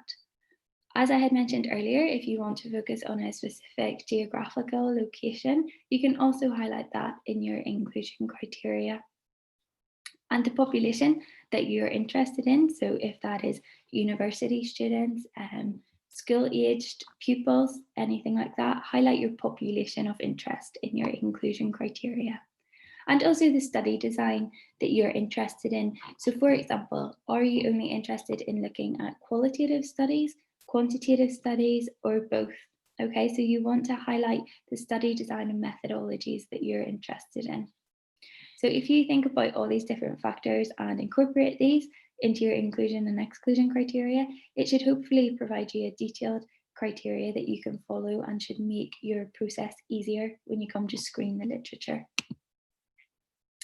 Before we screen the literature, after we have put together our inclusion and exclusion criteria, what we do is we develop a search string and a search strategy. So this will allow us to implement our inclusion and exclusion criteria that we have just produced. So a search string simply refers to the terms that are used to search literature databases. Okay, so that's just the string of concepts that we want to search for relevant journal articles, books, papers, anything like that there. So we should be sure to include all relevant concepts and terms that are linked to our formulated research question. So step 1 that I spoke about.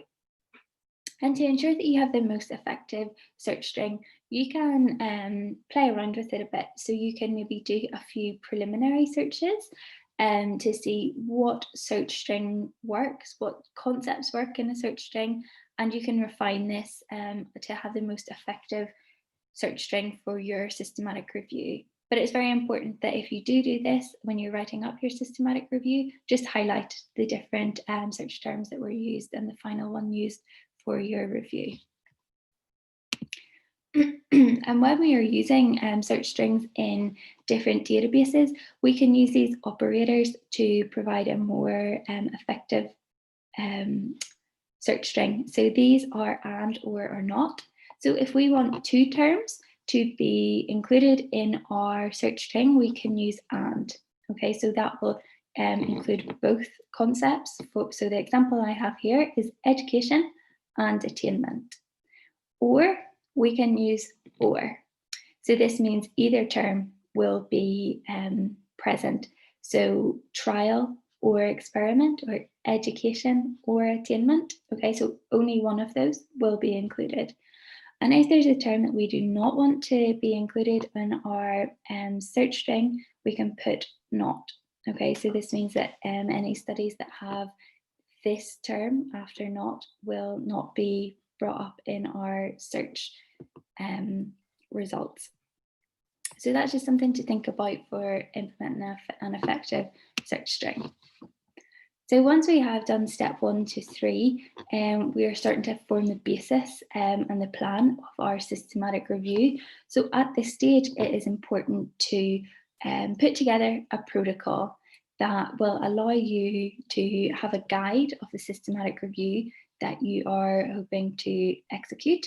And it will also then provide any other readers or researchers a guide that they can follow to implement the same systematic review as yourselves. So this protocol simply outlines the steps that you will take to conduct the systematic review. And as I said, it's just a guide for the researcher to follow. So it really allows anybody external to the study to pick it up and make sure that the systematic review is transparent. So information that you should include in a protocol, it should begin with some literature as a background to place the review in its theoretical and practical context. We should then provide descriptions of the interventions that we are looking at and what is important for our systematic review. So you can consider methods encompassing study design, different participants, intervention variables, outcome measures, search string and strategy, and search methods as well. Also highlight the outcome measure that you're interested in, so if that's attainment or something different, and the research questions that you hope your systematic review can answer. You should also then state your methodology, so that refers to your search string, your inclusion exclusion criteria, the databases that you're going to search, and then how you're going to collect the data and analyze it. And then finally, highlight the data synthesis process that you're hoping to follow to conduct your systematic review. So it's really just an overview of your systematic review and your plan, and it will hopefully provide you a guide as well as people external to your study to pick up so they could follow to implement systematic review. So once we have done that, we conduct our literature search. So we have got our search string, and we will select certain education databases that we want to search for journal articles or theses, books, anything like that. So we use our search string on the selected databases to screen for relevant papers. And many databases have internal filters to refine the search results further. So you can do that to ensure that the results align with your review focus more accurately. And the literature searches should include grey literature if you can. And this really is to overcome selection and publication bias. So as I highlighted earlier, studies that have positive results are more likely to be published. So you might find in grey literature, there are some studies that haven't been published, but find maybe some interesting results that don't necessarily show the same as published studies. So once we have conducted our search on the databases, we will screen all the results that come up in the databases at title and abstract level. Then this is really to identify at the first level what studies meet our inclusion criteria. And if they meet our inclusion criteria, we put them to one side and we will screen those at in-text level. And if they do not meet our inclusion criteria at title and abstract, they're excluded from the systematic review. We should then obtain the full papers of those that we have said are okay at the title and abstract to allow us to screen in text against the inclusion and exclusion criteria. So once we have conducted our screening at title and abstract, we then screen at level 2, which is in text. Okay, so we screen the full article to see if it meets our inclusion criteria and whether it can be included in our systematic review. And a really important and helpful form that you can use is a data extraction form. And this is just a tool that will help maintain consistency and transparency, that the information that you're taking from each article or book is the same. Okay, so it's consistent across all. And Mehmet will show you an example of that in his presentation. So when we screen our results, if possible, there should be 2 reviewers, and inter-reader reliability, or Cohen's kappa, can be calculated after the 2 reviewers have screened the results to ensure that there is a high level of agreement between those reviewers. So following on from screening the results, we will then have a list of studies and papers that are eligible for our systematic review that aligns with our inclusion criteria. Okay, so what we really want to extract from these relevant studies is the study design. Okay, so what methods have they used to conduct their systematic review? The publication date, so does it meet the range that we are interested in? You know, is it up to date or is it quite dated?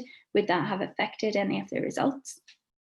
The population of interest, to make sure that meets the population that you're interested in. The intervention and outcome measures, so are they looking at specific study program, educational outcomes that you're interested in? The methods that they use, the case study results, okay, and if you're doing quantitative, make sure that you get the statistics as well with those, and any study limitations, okay, so you should critically assess the quality and methodological rigor of the studies that you have included in your systematic review.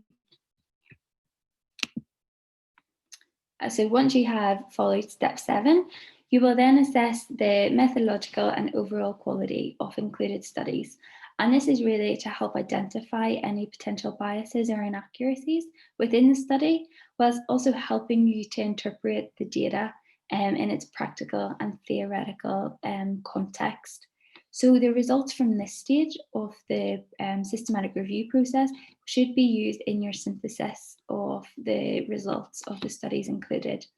So this is really a critical evaluation step in the systematic review process to ensure that all the information collected in the data extraction form is relevant, it's detailed enough, and that you have also critically evaluated the study and the results that they have presented. So this will really be a key element that will be discussed in the systematic review paper. We then want to synthesize all the studies that are included in our systematic review. So to do this, we combine the results of studies and we look for any differences in results, and we provide a summary of the findings. Okay, so when we are conducting the synthesis, you should consider the author's discussion on analysis carried out. Okay, so what methods were used to conduct the systematic review, their study. Think about any missing data and its impact on the findings of the primary studies. Okay, did the authors justify, provide any justifications for excluding cases, and did that impact the overall results and the study that they have presented? Think about any limitations of the findings that were presented. Okay, so did missing data affect the magnitude of findings? Were any findings misrepresented? Can you be critical of any of those? And then think about practical interpretation of the significance of effects.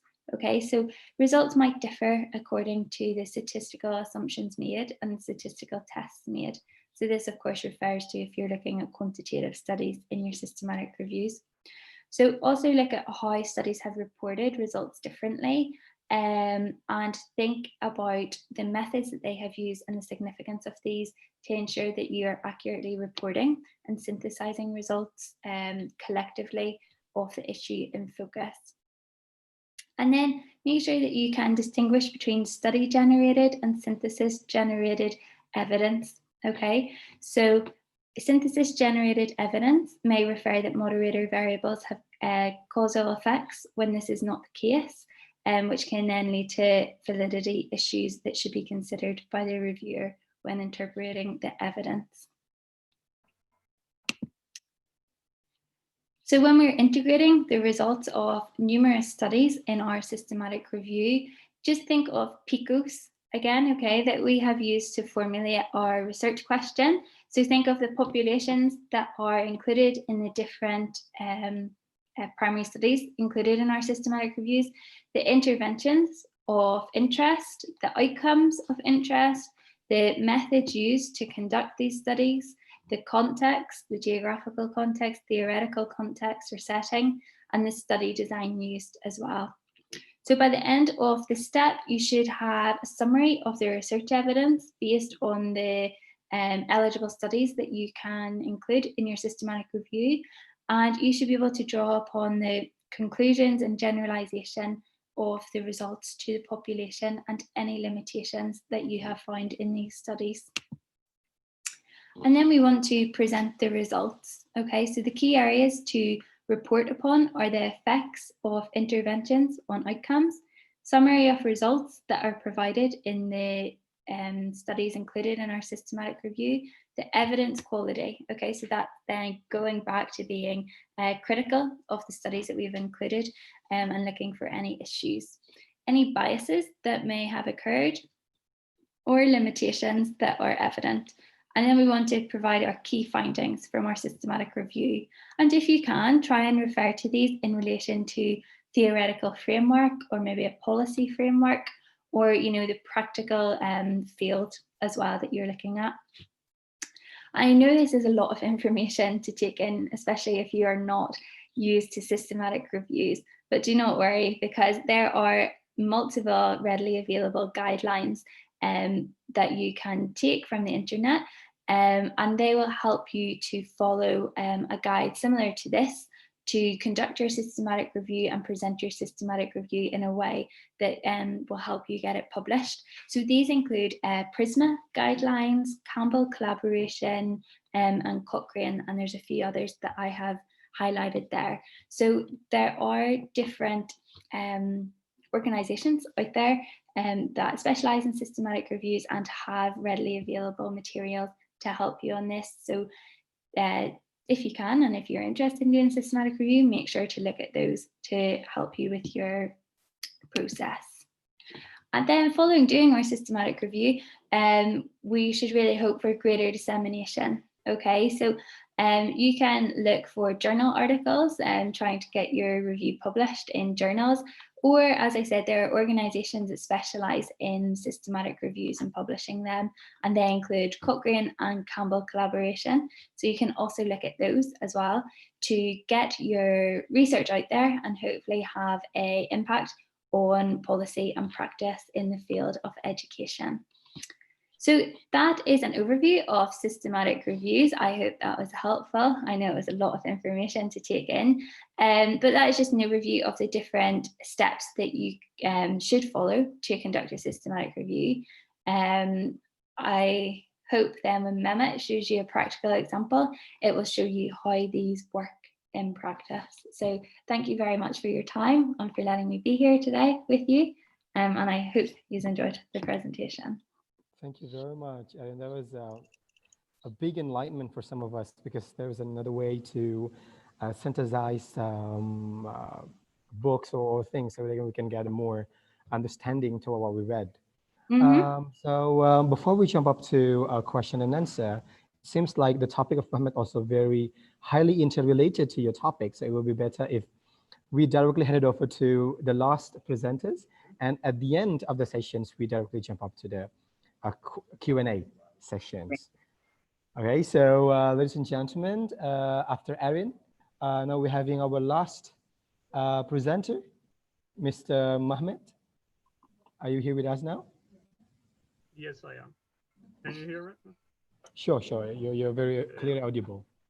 So before we hand over the audio to Dr. Mohammed, please allow me to read a CV from him. He's a lecturer. He's currently a lecturer in the mathematics education faculty at Masa University, Turkey.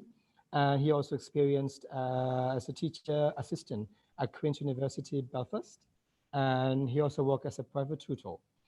And for his educational experience, he got his bachelor degree in elementary school mathematics education from Ondo Kuzmayis University, Samsun, in Turkey, and also taking his master and graduates in 2009 in Karadeniz Technical University, also majoring in elementary school mathematics education.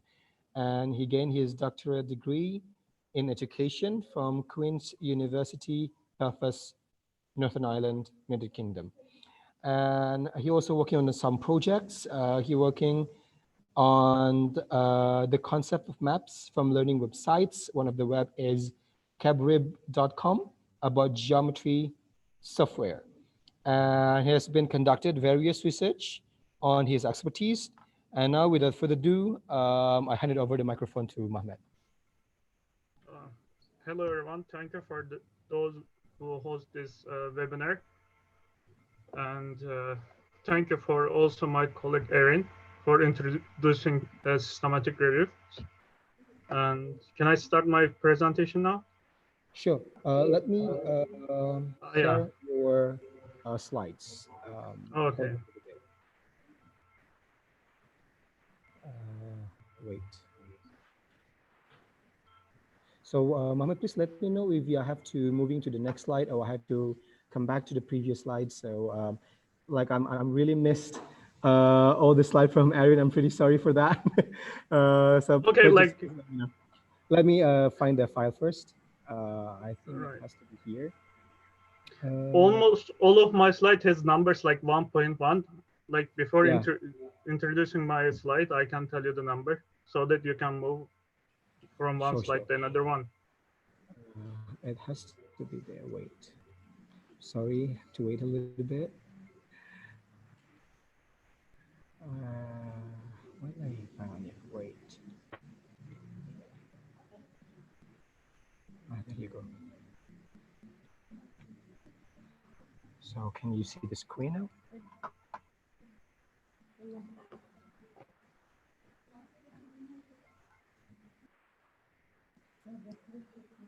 You see screen now? No. Yeah. Wait. Oops.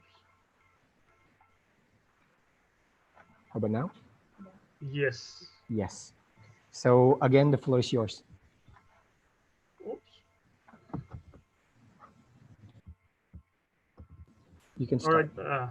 The title of my presentation is an illustrative example of systematic reviews, measuring and improving statistical concepts.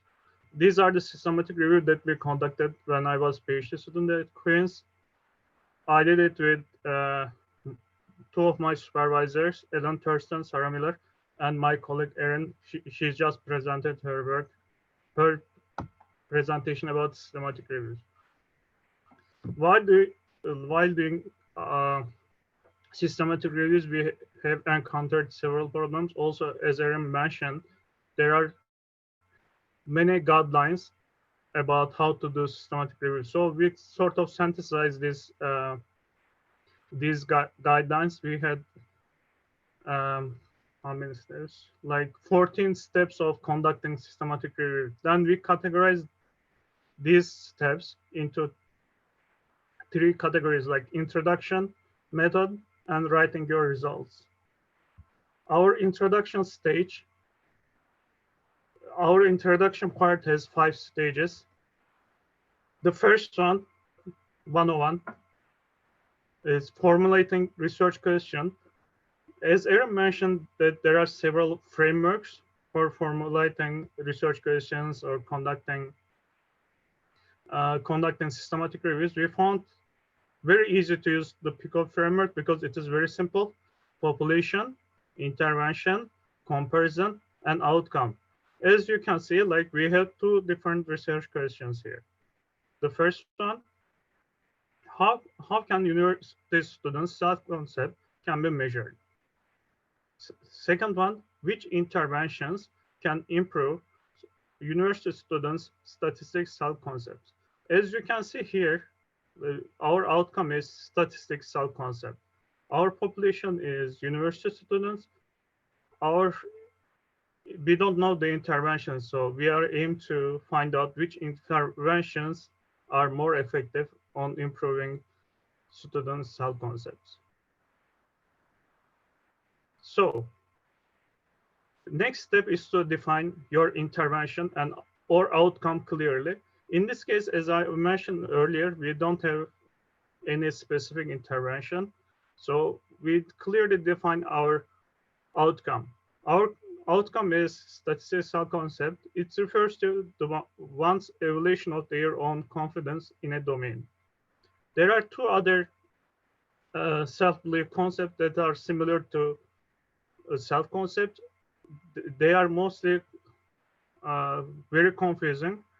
Like that's why we also define self-esteem and self-efficacy.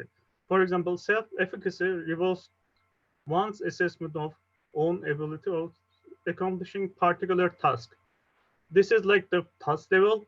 Self-esteem is subject level, like domain level. Self-concept is a domain level. So the next one is we describe why the outcome is important. Because a positive self-concept lead to improved academic achievement and motivation, continuous effort, and better educational choices, such as academic persistence and long-term educational attainment. Thus, conducting research on how academic self-concept can be developed is important. As Erin mentioned, systematic reviews can provide an opportunity for both identifying most commonly used outcome measures and comparing impacts of different interventions on the outcome. So, in order to publish your systematic review in more reputable journals, you should find related theoretical and conceptual framework. You also justify that why did you select certain uh, model or framework in your uh, systematic review. There are like 3 different theories or models related to systematic self-concept: self-determination theory, self-efficacy theory, and the equals expectancy value model.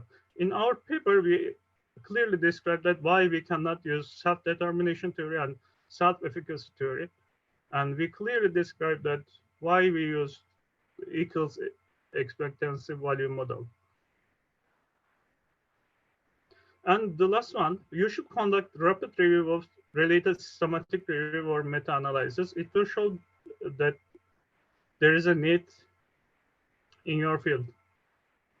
For example, like in mathematics, if you decided to do impact of blended learning on mathematics achievement as compared to traditional one, if you encounter with any systematic review or meta-analysis that is published in 2020, you don't need to do systematic review. That's why like conducting rapid review of related systematic reviews and systematic reviews and meta-analysis are important. In method, there are 6 different stages in methods. 2.1 is select databases. In our example, we select 5 different databases. 3 of them are education-specific databases, ERIC, PsycInfo, Psych articles. 2 of them are wider scope databases like Web of Science and Scopus. So the next step in methodology is to identify key concepts and developing search string. Again, we use PICO framework that we use in formulating our research questions. For example, students, our target population was university students. So as Erin mentioned that we use like several words like key terms here like and or. This refers to, for example, this looks for like course students, college students, university students. Also, like our outcome is statistics self-concept can be in 2 forms, like statistics self-concepts and cognitive competence. Cognitive competence word phrase is coming from our conceptual framework because we use equals expectancy value model. Where in this model, self-concept is called cognitive competence. That's why it is important to include this word in the search string. Next one is we should determine our inclusion and exclusion criteria. As Erin mentioned in her presentation, we should justify like when, like for example, in our example, studies must be published between 1970 and 2019 because we completed our systematic review on that date. And full text must be accessible because we need to have some statistical value to further analyze our the data, like combine data from different articles. And study must be written in English. Of course, if you know, like for example, Bahasa Indonesia, you can also include, you can also say that like study must be written in English or Bahasa Indonesian or something like that. And next one is statistics self-concept must be determined. And participants must be university or college students. If there are statistics self-concept scales, the relevant statistical data for statistics self-concept must be reported, such as Cronbach alpha values, so that we can achieve like the combined Cronbach alpha value. And the last one is if there are interventions, both means and standard deviation must be reported so that we can calculate the effect size of interventions. And while we are screening our results, we first remove duplicates, exclude records by title and abstract, and assess full text for the eligibility by inclusion and exclusion criteria, and then studies included in qualitative or quantitative synthesis. While the screening results, it is better to ask your colleague because so that you can calculate quant kappa value, which refers to the number of agreed codes divided by total number of coding opportunities. And as Aaron mentioned, there are several ways of guidelines that we can use to shape our systematic review. This is one of them, Prisma flow diagram. It is better to include this one in your review so that like you can follow the steps. Also, it will be clear for readers. And this is the data extraction table example. Like again, we use here like PICO. There are 4 columns: author, participant, intervention, comparison, and outcome. So there are 3 stages in writing your results. The first one, you should assess the methodological rigor and quality of your studies. In our example, there are 7 studies exploring the influences of different teaching approaches on statistics sense concepts. We classified them based on their methodologies. Like we had 2 categories: pre-test and post-test only design. Can you move the slides? Yes. And the next one is pre-test and post-test with comparison or control group design. Unfortunately, we couldn't find any randomized control trial. It will be in our suggestions, like there should be a randomized control trial. The randomized control trials should be conducting on improving statistics cell concepts. Anyway, like the next one is with synthesized studies based on our research question. Our first research question was, how can statistics cell concept be measured?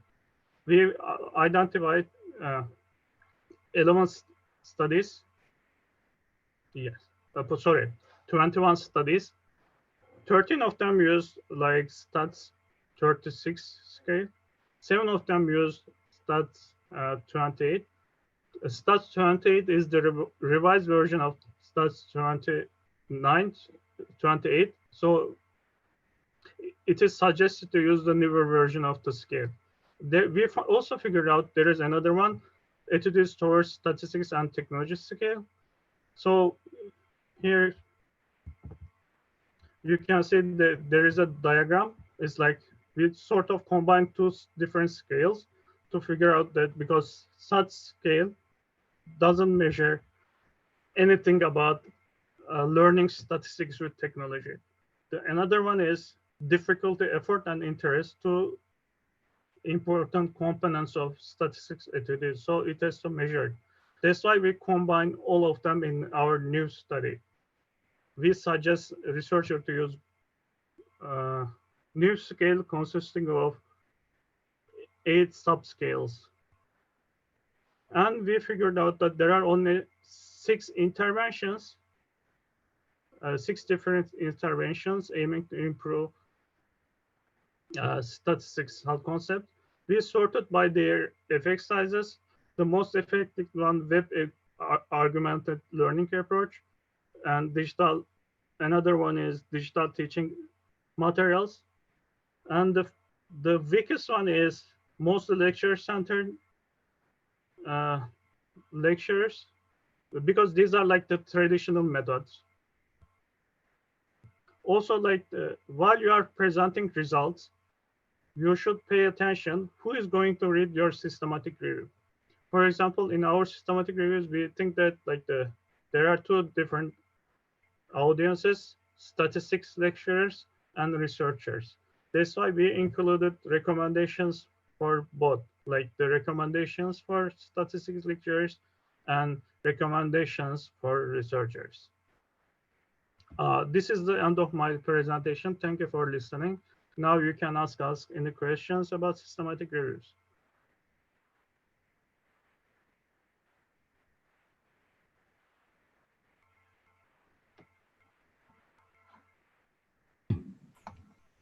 Well, thank you very much for both speakers. Erin and Mohammed is like a great combination on theory and practicality. We see how that systematic review can enrich our way in doing our research, of course, in the future. So now I invite the floor to ask the questions to Erin and Mohammed. I believe this is something very new for us here, since that most of us here are also students of mathematics educations, lectures as well. So it might new things for many of us here. So I invite the floor if there is a questions. So is there any audiences? They are sleeping for a while. Wait, no, I'm sure they're still paying attention. I got one question actually here on the chats. One question, maybe you can both of you can give an answer on this. So, what is the strategy if the literature that we used for that systematic review is limited? Mehmet, you can go first. You go first. You start first. Ladies first.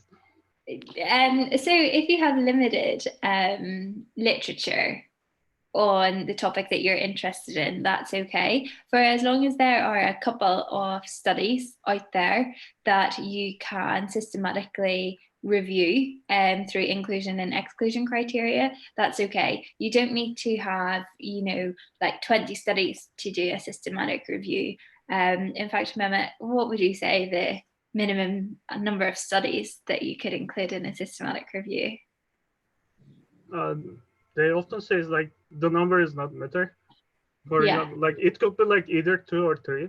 But if there is no study on the topic, it's very interesting. Either you are very intelligent, you got the new idea, or like you should study another topic. Like there is no other way, All right. Thank you very much. So I think we have one of the participants that will give an online questions, direct questions, I mean. So wait, Ibunya. You ready for the question? Mau nanya? Oh, I see. So before moving on to the next questions, please give me a short time to interpret it to bahasa so everyone can understand the questions and the answers. No problem.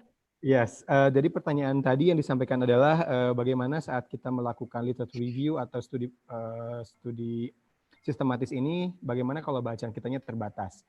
Nah, tadi Erin dan Mohammed sudah sepakat bahwasannya untuk sumber bacaan sendiri atau jumlah bacaan sendiri itu tidak ada jumlah minimalnya, karena jumlah itu tidak terlalu penting sebetulnya. Jadi yang penting itu adalah kualitas bacaan yang kita bacanya untuk dalam proses systematic review-nya ini. Seperti itu.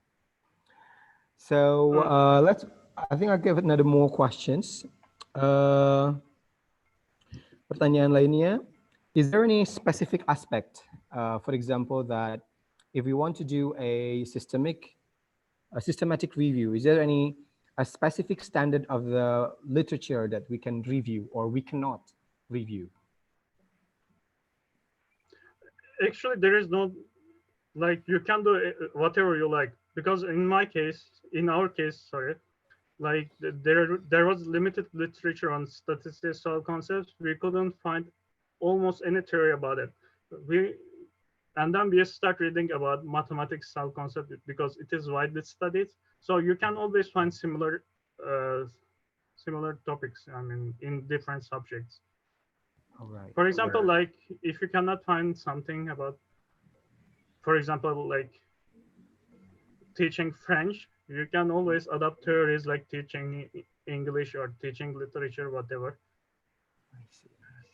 And also, in relation to the quality of the studies, as I mentioned in my presentation, if you have some studies that are of very good quality and some studies that you think might be of poor quality, for as long as you critically evaluate those studies that you're including in your systematic review and highlight that you think there are issues within this and that could affect the results that those studies have highlighted and published, then that's okay. It's all about bringing together what literature is out there and trying to provide a review of it and also critically evaluating that as well. So if there are some studies that are poor quality, that's okay. Just make sure that you highlight that in your systematic review.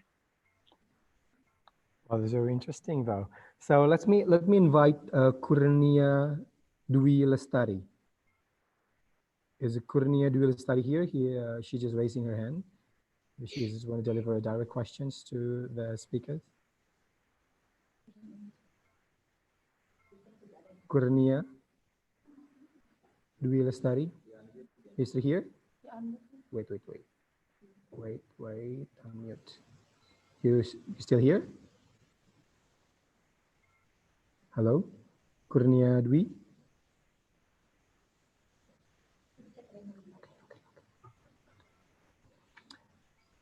So I think Kurnia is a little bit shy, and so let me moving on to another questions that we have in the chat box. So the questions is in Bahasa, so let me synthesize this a little bit. So I have to translate it a little bit.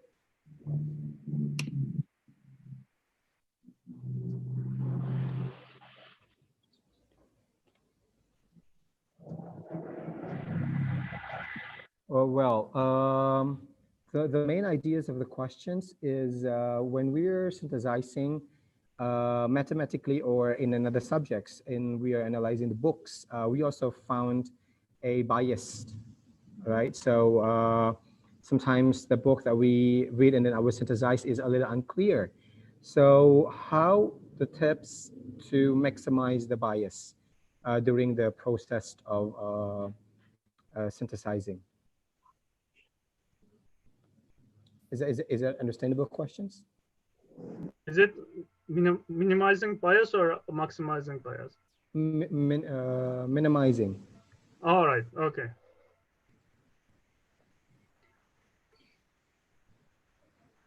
Should I answer the question? You take this one.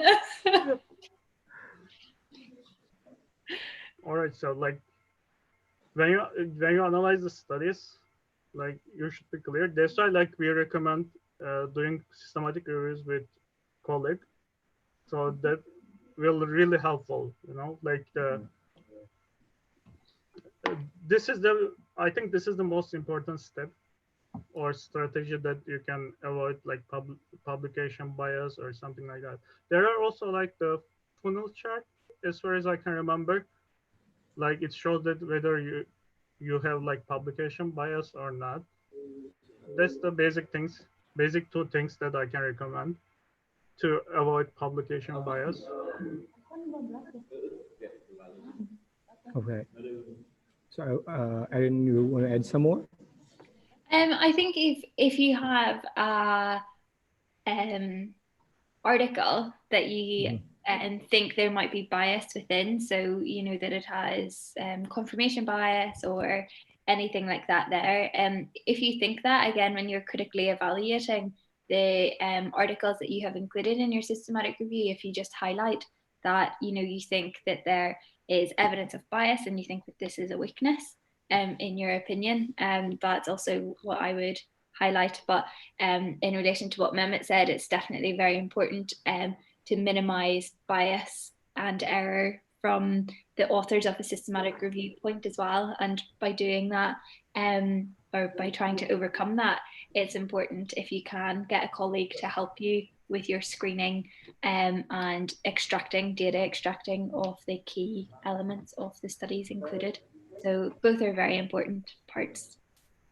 Okay, so let me translate it. Jadi intinya kalau untuk mengurangi bias, salah satu cara yang bisa kita gunakannya adalah berkolaborasi tentunya. Karena pada dasarnya menemukan ketidakjelasan itu memang akan terjadi, sehingga kita harus bisa mungkin menemukan partner atau menemukan rekan yang bisa membantu kita untuk memahami dan mengurangi ketidakjelasan tersebut. So there was another questions coming from the same person. So it's said earlier that when we want to extract the data, we should have at least 2 reviewers.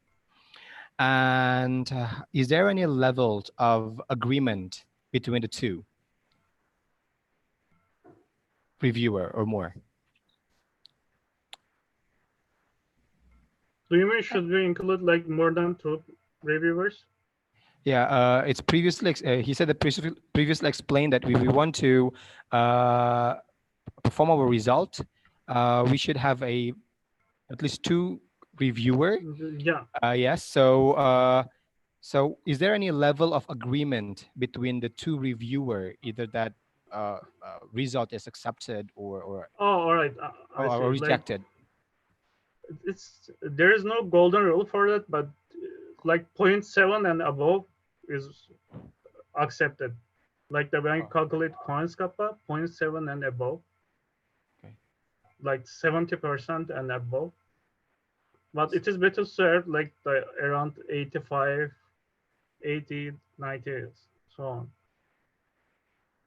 Yeah, and if you have a Cohen's kappa value of 0.7, 0.8, you can also explain in your systematic review if there was some disagreement between the 2 reviewers on what studies should be included or excluded into the systematic review, how these decisions were overcome, how did an agreement come between the 2 reviewers, so what was that process as well? It's also important to think about. Very interesting. So it's going to be our last, I think. There will be Zetrius Lita. Zetrius Lita.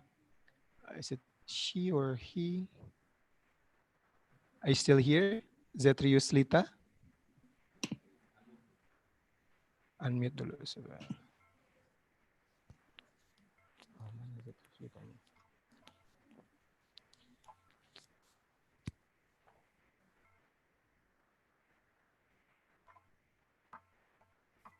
Oke. Oke, moderator, ada dengar suara saya? Halo? Hai. Halo? Terdengar Ibu, terdengar. Oke. Saya bertanya dalam bahasa Indonesia aja ya, moderator. Boleh Ibu, silahkan. Karena presentasi dari Dr. Erin ini dalam bahasa Indonesia tadi, ada bahasa-bahasa yang sedikit kita pemahamannya. Pertama tentang judul, itu ada di judul itu menulis tinjauan sistematis. Apakah ini sama dengan menulis sebuah karya ilmiah pada hanya kajian teori saja? Tinjauan teoritis ini apakah sama dengan tinjauan sistematis? Ini bahasa Indonesianya menurut saya agak perlu dijelaskan. Kemudian di dalamnya itu, dalam menulis tinjauan sistematis ada bagian yang ketiga, 4 yang perlu mungkin dijelaskan. Mengembangkan atau mengembangkan cakupan pencarian. Itu apakah itu kita dalam searching teritorinya atau strategi pencarian itu seperti apa maksudnya, itu saya masih ini bahasanya ya, belum connect bahasa Indonesianya itu dengan maksud dari menulis tinjauan sistematis itu di bagian ketiganya. Kemudian yang keempat lagi ya, menulis protokol. Nah itu mungkin bisa dijelaskan lagi. Nah itu bagian yang saya kurang paham. Tadi juga dari presentasi di step 7 itu, data extraction itu maksudnya seperti apa data extraction itu? Karena di dalamnya ada formulir ekstraksi. Mungkin penjelasannya ini isi dari sebuah karya ilmiahnya, outline-nya atau seperti apa. Jadi saya ikuti dari tadi, ada banyak bahasa yang saya sedikit kurang paham gitu dengan bahasa Indonesianya itu. Jadi saya minta penjelasan tentang step yang ketujuh itu, apa itu data extraction yang dimaksud, yang tadi juga menulis itu tadi. Tinjauan sistematis di bagian 3 dan 4 itu, please explain to me about mengembangkan ya cakupan pencarian dan strategi pencarian, dan yang keempat menulis protokol. Nah itu saja pertanyaan saya. Terima kasih kesempatannya. Assalamualaikum warahmatullahi wabarakatuh. Waalaikumsalam warahmatullahi wabarakatuh. Izin Ibu tadi slide-nya berarti slide yang Erin Ibu ya? Iya, Dr. Erin. Dr. Erin. Okay, there are actually multiple questions coming up from Ibu Zultrius Lita. It's just because maybe there's also a problem on my translation, so it's come up with a various questions. Nanti semoga kita bisa. So is there any possibility if we can share your PowerPoint to all participants? Sure. Nanti mungkin kami juga akan membagikan PowerPoint dalam versi bahasa Inggrisnya juga, mungkin bisa sedikit memudahkan untuk memahaminya. Jadi mohon maaf atas ketidaknyamanannya dari proses penerjemahan PowerPoint-nya. The questions, ada beberapa pertanyaan. Tadi Ibu saya sedikit review dulu ya Bu ya. Jadi intinya pertanyaannya adalah pertanyaan dari untuk dijelaskan kembali poin ketiga ya Bu ya. Menulis. Sebentar, saya coba lihat dulu. Itu poin ketiga. 3 titik. Oh, seperti ini poinnya Mahmed Ibu ya. 3 titik. Sebentar.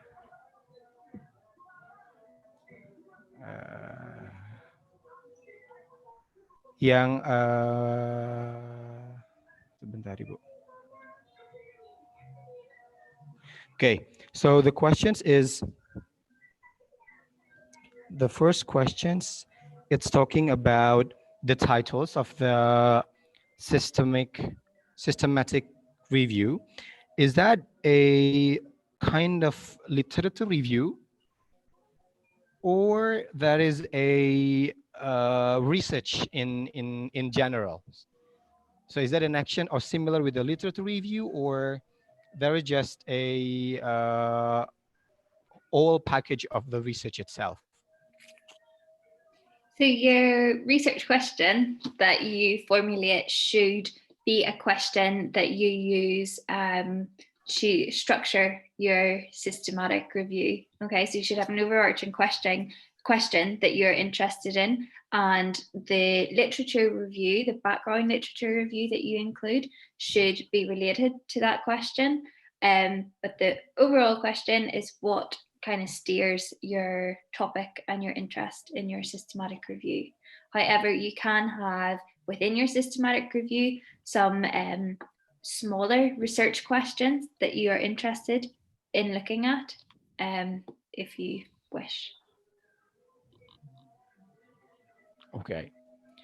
So jadi si systematic review ini sebetulnya lebih bisa membantu kita untuk mengarahkan ke pertanyaan-pertanyaan penelitian, Ibu. Jadi bagaimana kemudian si systematic review ini bisa membantu kita untuk menentukan kira-kira ini jenis pertanyaan atau research questions yang ingin kita jawabnya itu seperti apa. Nah, itu kita bisa bantu melalui tinjauan sistemik ini. Jadi sebetulnya ini lebih kayak sebuah strategi untuk juga sebuah metode mungkin ya untuk menjawab pertanyaan-pertanyaan penelitian yang kita buat seperti itu. Iya, pertanyaan penelitian.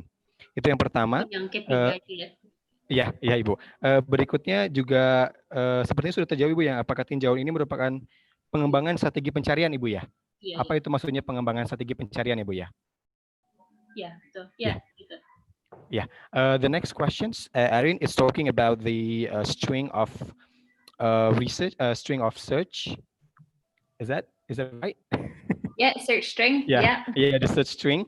So can you explain a little bit more about that, the search string? How, I mean, is it only a what is the main ideas of main functions of doing that search string in this case? Okay, so your search string is a list of the key terms or concepts that you're interested in examining in your systematic review. So your search string is used to search the literature databases that you're interested in. So your search string is very important because it will determine the results, so the articles that come up as results for you to screen for your systematic review. Sure. Jadi pembatasan pencarian ini maksudnya Ibu lebih mengkhususkan sesuai dengan kebutuhan kita. Jadi saat kita ingin melakukan sebuah penelitian, tentunya kita akan mencari artikel-artikel yang sangat terkait dengan penelitian yang ingin kita kaji. Nah, maka kita harus batasi pencarian kita terhadap artikel-artikel yang memang memiliki hubungan yang erat dengan penelitian kita. Seperti itu. Next questions is talking about the protocol. Writing the protocol. Just a little clarification. It's writing protocols means that writing rules during the process of writing that system, the review. Is that correct? The protocol is not so much rules. It's more of a guideline for the author. Okay.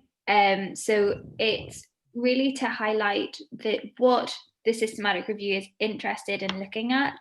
And how the authors are going to implement the systematic review to get their overall article of the systematic review. So it's not so much rules, it's more guidelines that if somebody outside of the study picked up, so for example, if you picked up Mehmet's protocol, you would be able to see step by step the process that he followed to conduct his systematic review. So it's really to try and increase transparency, replication between systematic reviews, and reduce any error bias that authors may have.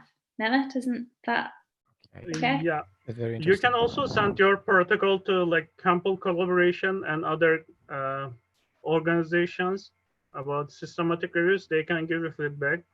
Like they can also suggest you the revise your keywords, search strings, or include like the gray literature, or like include databases or so on. Yeah.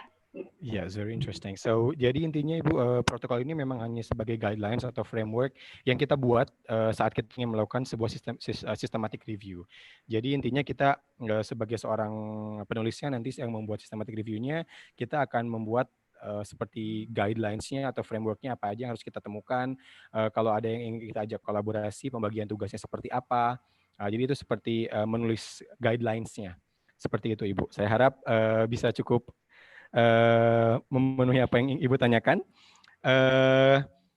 I think that due to time constraints, we should end the sessions. But before that, I would like to give very high appreciations to our two amazing speakers. Are you both in the UK now? No, I'm still UK. No, it's Turkey. See, this pandemic make us all together in one place then. Yeah, exactly. So thank you very much. That was an amazing presentation for you both. I'm pretty sorry if there's a huge inconvenience I made during my moderations. So during the process of moderator. So thank you very much, all participants, for staying with us here. Last word from me. Assalamualaikum warahmatullahi wabarakatuh. Hand over to the MC. Thank you very much for the moderator. And also once again, thank you very much for all the speakers speakers, Dr. Aaron and Dr. Mehmet, for the lucid presentations. Okay, so ladies and gentlemen, this is the end of the panel sessions. So on behalf of the committee, thank you for the speakers and also the participants. But before that, I would like to inform that we have the second parallel sessions until until 5:45 p.m. So our the second parallel session will be started or will be commenced at 4 p.m. Jadi diinformasikan untuk partisipan yang atau pemakalah yang akan presentasi di second parallel session itu nanti akan dimulai pukul 4 sore dan nanti akan join di roomnya masing-masing seperti itu. Yang diinformasikan di grup ini hanya untuk pemakalah yang memang sudah terdaftar di sesi 2 untuk paralel ini pukul 4 sore nanti. Ada lagi Pak Wahyu? Udah. Okay. Once again, thank you very much for your attention. See you on the next seminar. Wassalamualaikum warahmatullahi wabarakatuh.